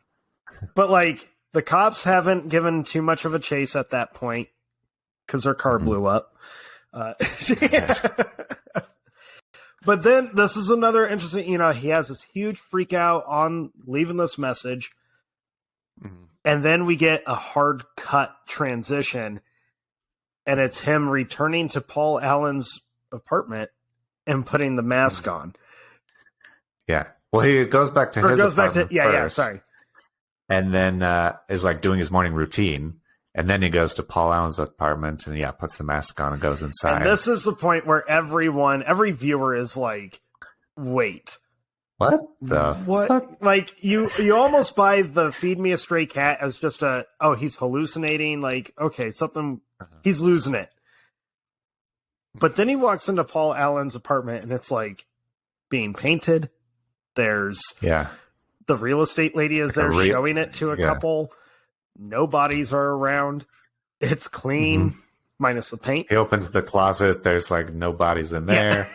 And he like takes his mask off and he's like, what's going on? And then the real estate. So their conversation is very interesting to me. And this starts leading into obviously the theory of it's all in his head, or is it? Or is some of it, but not all of it. Who knows? Well, actually, the author and the director have a definitive, here's what it is. And they did actually, which is kind of weird. You don't usually hear the artists tell you kind of like definitively, no, this is what it is. Usually they go, well, it's whatever your interpretation is. These guys, that's the standard artsy these guys came out and were like, no, here's what it is. And you're like, oh. But their conversation is really interesting to me because she's like, oh, are you my 12 o'clock or whatever? He's like, no. And she immediately is super off-putting. You need to get out of here.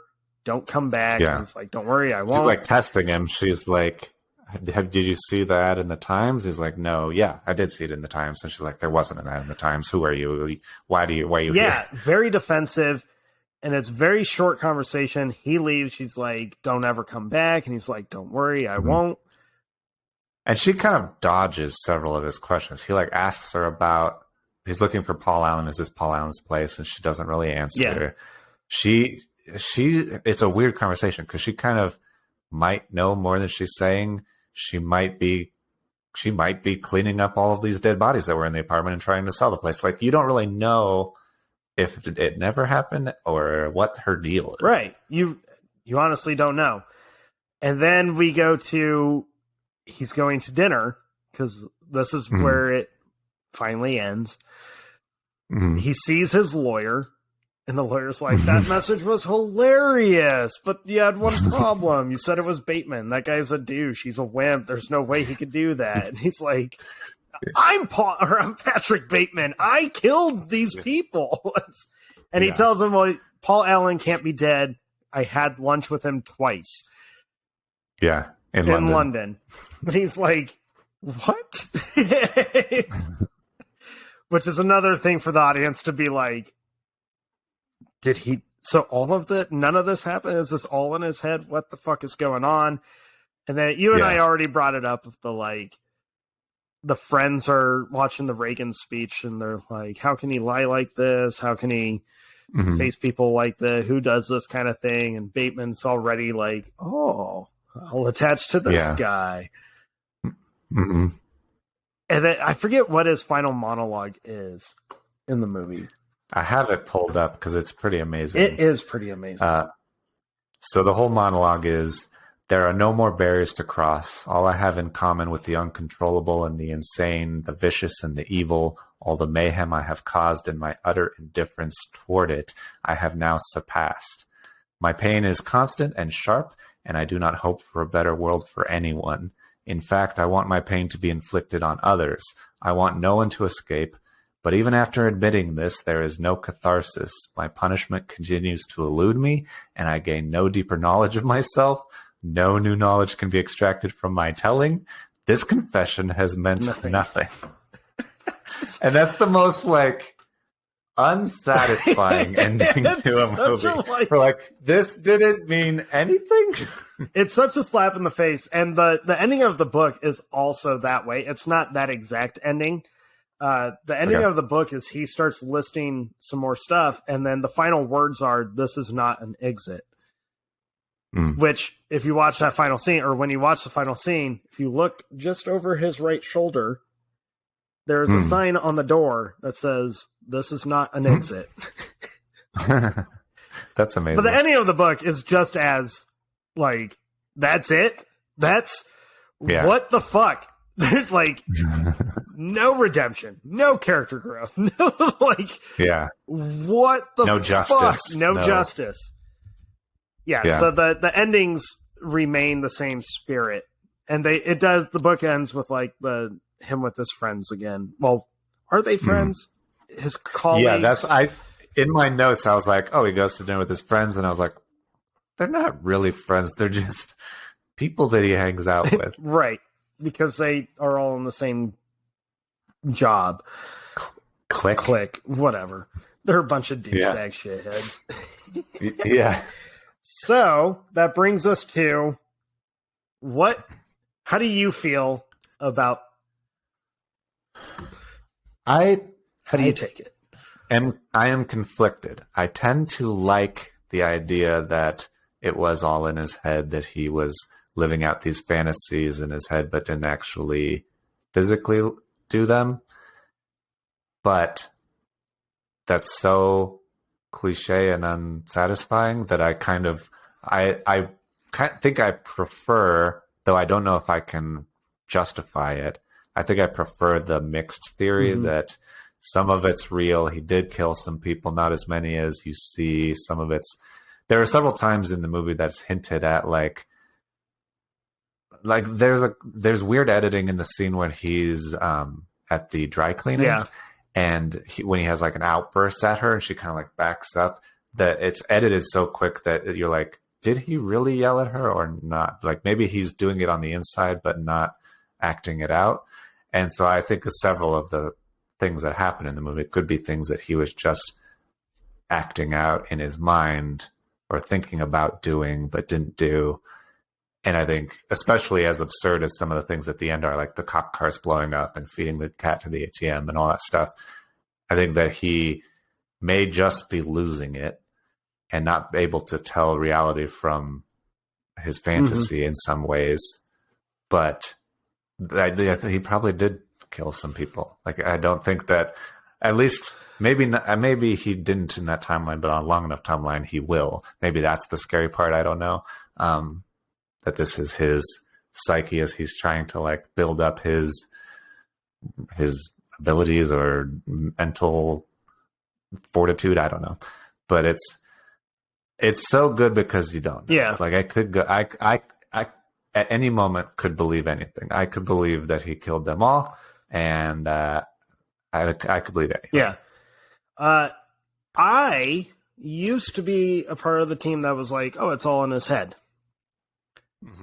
I am no longer a part of that. I am very much on no, he actually killed maybe not that many people, but he is a mass murderer, like sadistic torturer. He is this encompassing evil. I know the cop car blowing up is absurd. The bodies being gone ran like out of nowhere. The place being painted and cleaned is like, what the hell? I think when you're younger and you watch this, you mistake all of them getting each other's identities mixed up as no one knows who he actually is. I mean, which is true, but they're all the same piece of shit. So I think they're just too self-indulged to like worry about knowing other people. No, I firmly stand on he did kill. He did do all these heinous acts. The bodies being gone, or the apartment complex where no one's opening their doors as Christy is screaming and he's got the chainsaw. I kind of go the route very similar to Stephen King's It. The way he approached the adults in that story, where they all know the horrible things that this creature does. They don't want to be a part of it. They just let it happen. They'll just deal with the aftermath and out of sight, out of mind. If they have to clean something up, they'll clean it up and just you never speak of it and you move on. That's kind of, I could explain away the lady in the clean apartment in that way. That was my like rationale. I was like, maybe somebody found the bodies.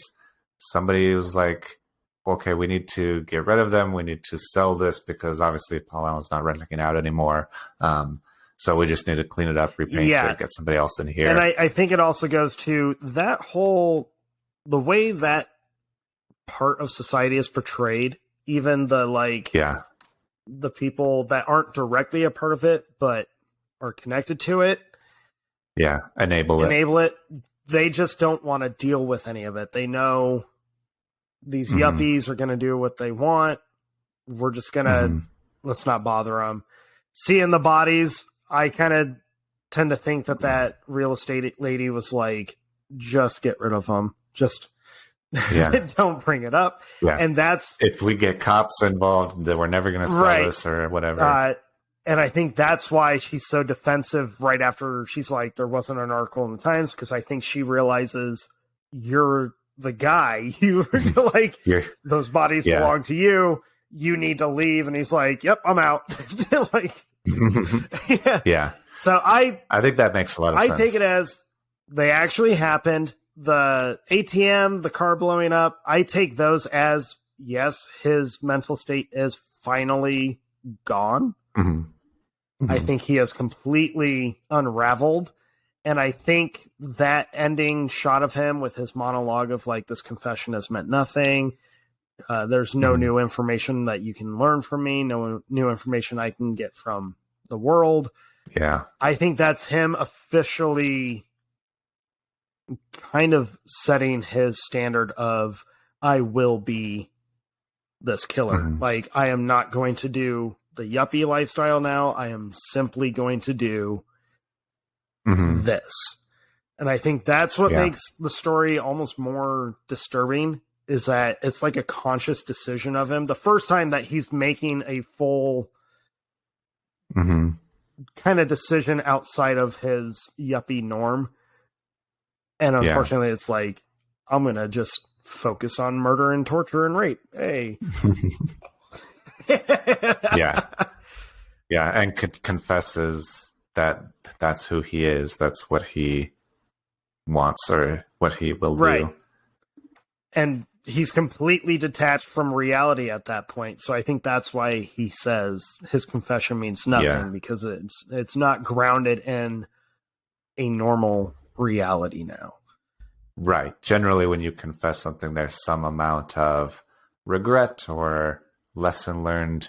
And his point is very specifically, I'm confessing this, but it doesn't mean that I care or grow. Or it's just so you know, I'm still going to kill people. It's just an acknowledgement of, this is who I am now, which is so disturbing, and to me sets it up even higher on the, like, because the movie's not a straight horror. It's not a straight. It's not a straight any genre. It should just have its own genre of like completely fucked up.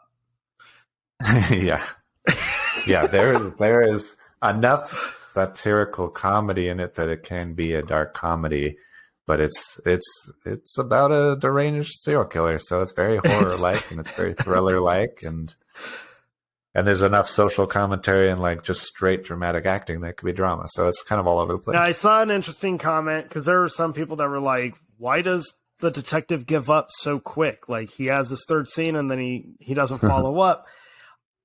I mean, if you really want to dive into it, I kind of go the route of like, he probably was getting so mixed up in all these Wall Street yuppie shitheads that he either gave up because he realized none of them knew what the fuck they were actually talking about, and they probably all responded the exact same way that Bateman kept responding to him. Yeah.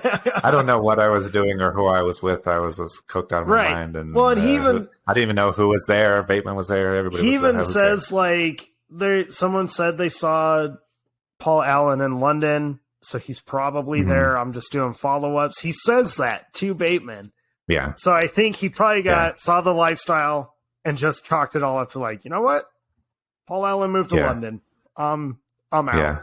He did like And if after a short amount of time you don't have any real leads or any evidence, he's probably just got pressure to move on and investigate something else. There are cold cases all the time that's like, I just don't have anything to go on, so I can't keep asking everybody the same people the same questions, you know? Yeah. So that's why I think he just kind of leaves the story. Yeah, I don't think that there's any like holes in it really. It's like I said, all of the scenes are so purposeful and it moves really well. I think that it's really expertly done for being as disturbing as it is. It's one of the best like assembled and created movies, I think. Yeah, it's a pretty awesome. Like, it's a great movie. I saw it for the first time when I worked at that video rental store. Actually, did you have to return some videotapes? I did have to return some videotapes. But it was one that like I had wanted to see, but because when it came out in 2000, we were still fairly young, so we weren't. Yeah, and in the households we grew up in, this movie just didn't exist. Like, there was no way, Jose. Like, I don't even remember seeing the previews for it like that much. Yeah. But I had like in conversations with like friends or other people, you hear the title, you hear kind of like that movie's so messed up, and you're like, as a kid, you kind of have that like, ooh. Well, when I started working at a video store, one of my cousins, older cousin, he told me like, you have to watch American Psycho. He's kind of the one that got me into like watching a lot of the big, I guess, cult films when I was younger and in high school. And so he got me to watch American Psycho. And I just remember being like, what am I watching? I was so disturbed, but I couldn't look away. And I found myself not wanting to turn the movie off because I was so like, I kind of need to know, how does this culminate? Like, how do we end this? And then after that, every time I watch it, I'm constantly like, man, here comes that ending. He's going to stare me down and it's going to end. And I'm going to be like, well, what do I do now? Oh, okay. Yeah. And kind of like you mentioned before, often when a character breaks the fourth wall and looks the audience dead in the eyes like that, it is a connection or acknowledgement of yourself inside them, kind of. And so it's very powerful and doesn't happen very often. And the fact that the movie was already toying a lot with like perspective, the mirrors and stuff, having him look you dead on at the end with that, it definitely kind of sets that like extra gross factor. Just I don't have that in me. Stop it. Like, stop it. Yeah. So all in all, pretty darn good. It is movie. pretty damn good movie. It is great villain and a great character. One that you would think would make a good sequel. Oh yeah, okay. But I did not watch the sequel. Yeah, I was busy watching a movie that's, I'm assuming, way better than the sequel. Yes. Yeah, I didn't really bring it up because it doesn't really have anything to do with the first one, and I don't have a lot to say about it, so it's only going to be a minute or so. But American Psycho 2, All American Girl, its only real connection is at the very beginning. Okay, I'm going to spoil the crap out of American Psycho 2. So, well, I watched the trailer, and she mentions like Patrick Bateman a few times in the trailer. Yeah, she meets him because she was a kid. She was a little kid, probably 10-ish, and her like babysitter, this girl, went to like meet Patrick Bateman and took her with her. And so the beginning of the movie is they're both tied to chairs, this little girl and her babysitter. And Patrick Bateman is like gonna murder the babysitter, and she like gets out of her like cuffs, and this little girl, 10-year-old girl, kills Patrick Bateman, and that's like her thing. Like that's her claim to fame from now on, is that she killed him. The whole story is that she is now decided she's going to kill killers or hunt psycho bad guys. And so she goes to college, and it's very much like a college. It's kind of like American Psycho meets Clueless, where she is this college girl who's describing her college life. And it's Mila Kunis, and the Mila Kunis voiceover is not anywhere as effective as Christian Bale's voiceover. But her purpose is to go to college, and she wants to like go to the FBI and become an FBI agent and investigate these serial killers. And so her teacher, she has a teacher at college who is William Shatner, and he used to be an FBI investigator, and he stopped being an FBI investigator when he couldn't solve Patrick Bateman's murder. And so she is trying to. The whole movie is about her trying to become his teacher's assistant. Okay. Because everybody that becomes his teacher's assistant gets to go to Quantico and work for the FBI after. And then so she's in competition with a bunch of students, and she's like, even though she keeps saying, I'm only going to like kill the bad guys, she ends up killing all of these other students that she's in competition with. And then the best part of the movie is one of the guy students she's in competition with, she like tricks him into like going out on a date with her, and then takes her back to her apartment or her dorm. And she's like, do you have a condom? And he doesn't have a condom. So she goes down the hall to get one, and he like lays on her bed and realizes there's like a tarp under her sheets. And so he's like, oh, that's weird. And she like brings this like string around the back of his neck and like garrotes him, like chokes him out to death. And then you realize it was a condom. She killed him with a condom, that she choked him to death with the condom. And that was probably the best part of the whole movie. Oh my God. Yeah. So it doesn't do any of the good parts of the first one. It doesn't really have any like connecting message. The character and the motivation, the depth is not there at all. It's a pretty terrible movie, to be honest. I still can't get over that you were like, it's like American Psycho with Clueless. Like, yeah. What? It's very much like it's just like that college girl lifestyle kind of, I guess. And yeah, it doesn't have any of the fun music like you would expect some like 90s, I don't know, Vanessa Carlton or something, but it doesn't really do any of that like it does with Huey Lewis. So it's just it's completely unrelated. Like it doesn't even exist other than the fact that they mention Patrick Bateman and then she kills Patrick Bateman. It doesn't do anything else related to American Psycho, so it's barely a sequel, I think. I'm finding it really hard to picture Patrick Bateman being killed at the hands of a 10-year-old. Yeah. He kills kids in the book. Like, he has no qualms. He does not care. Yeah. He actually... It's very weirdly, like, he's, like, just, like, taking the longest time, like, just fiddling with, like, this lady's, like, bonds or something. He's just, like, oblivious, like, taking forever. And she just stabs him, like, with an ice pick or something in the back. And, yeah, it doesn't really make any sense. And it doesn't seem like that character would have that problem. I don't know. Huh. It's weird. Huh. So don't bother.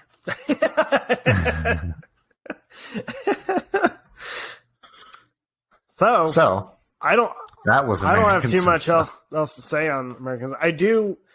I mean, it's so weird. I said this earlier. I don't recommend the movie to really a lot of people because of how off-putting the movie is pretty much right out of the gate. Yeah. And that's even before the murders start. It's just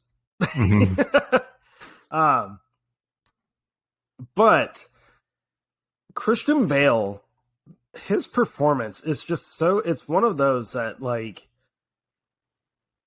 it is incredible every time you watch the movie. I mean, if not more intense every time you watch it, because he's so unknown at that point.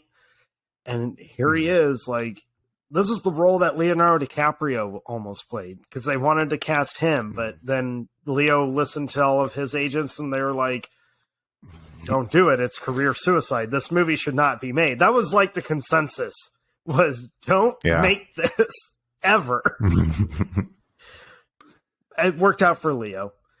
And it worked out for Bale. It worked out great for Christian Bale because a lot of casting directors after that movie used his performance as Patrick Bateman as kind of incentive. Like, he's capable of quite a bit. And as he's proven, the man is capable of some of the greatest performances ever. Like, he's so good. And transforming his body for any role. Yeah. Which is... That's like his thing. The extreme ways he does it is unhealthy. Don't do that. No. You have to be very dedicated to your craft, I guess. I think it would be awesome to see Christian Bale, Willem Dafoe, and Jared Leto be in a film again together now that Willem Dafoe's always been established, but especially Leto and Bale to be in a film together now that they're very established, now that they've really honed. They were so fresh that back craft. then. Yeah, I would love to see them star in a film together. I would almost actually prefer to be very dialogue driven. Like, oh, for sure. No action, straight human drama. Those two arguing for like 2 hours. Or just character growth between them. I think that would be, because their talent is so huge, and I feel like that would just be almost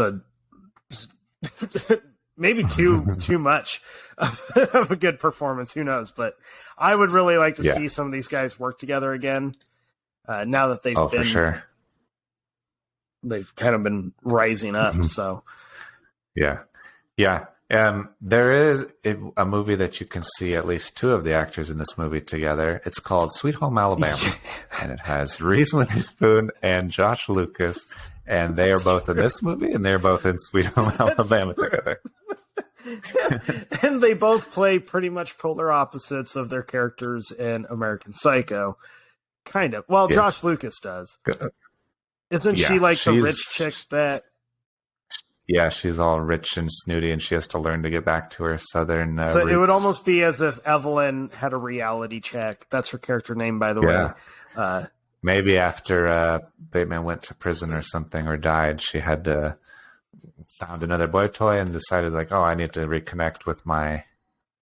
when we decided to dive into American Psycho, not in any realm or spectrum, anything, thought process, did I ever think Jake will mention Clueless and Sweet Home Alabama in an episode about American Psycho.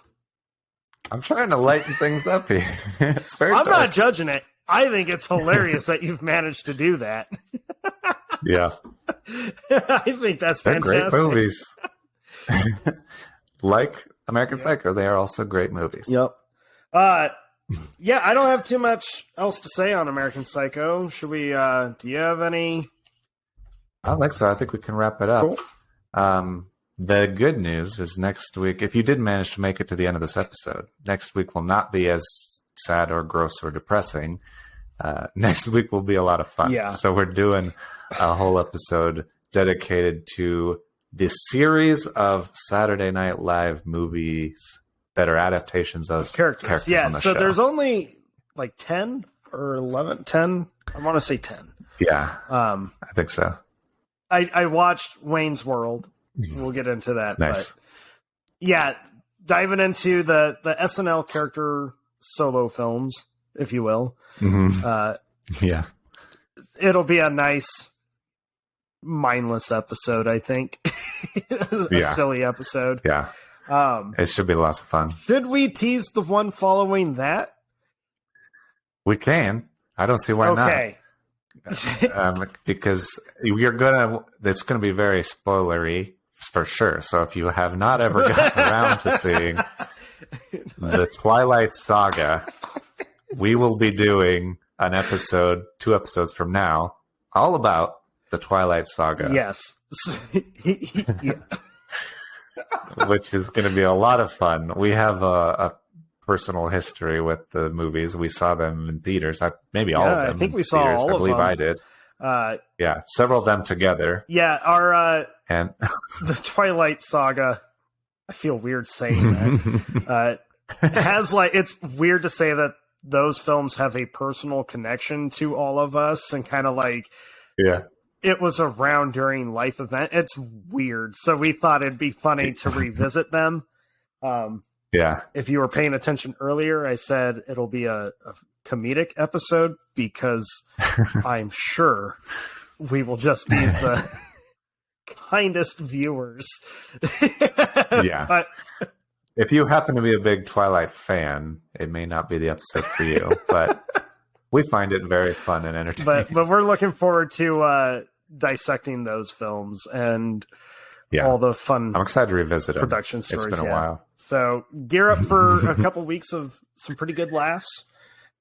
Yeah, we have several things lined up that'll be really good. Yeah. And hopefully you're not too disturbed from American Psycho. Go cleanse your palate with some Disney, some SNL films. Yes. And just try not to think about it. All right, let's go return some videotapes. All right. See you next time.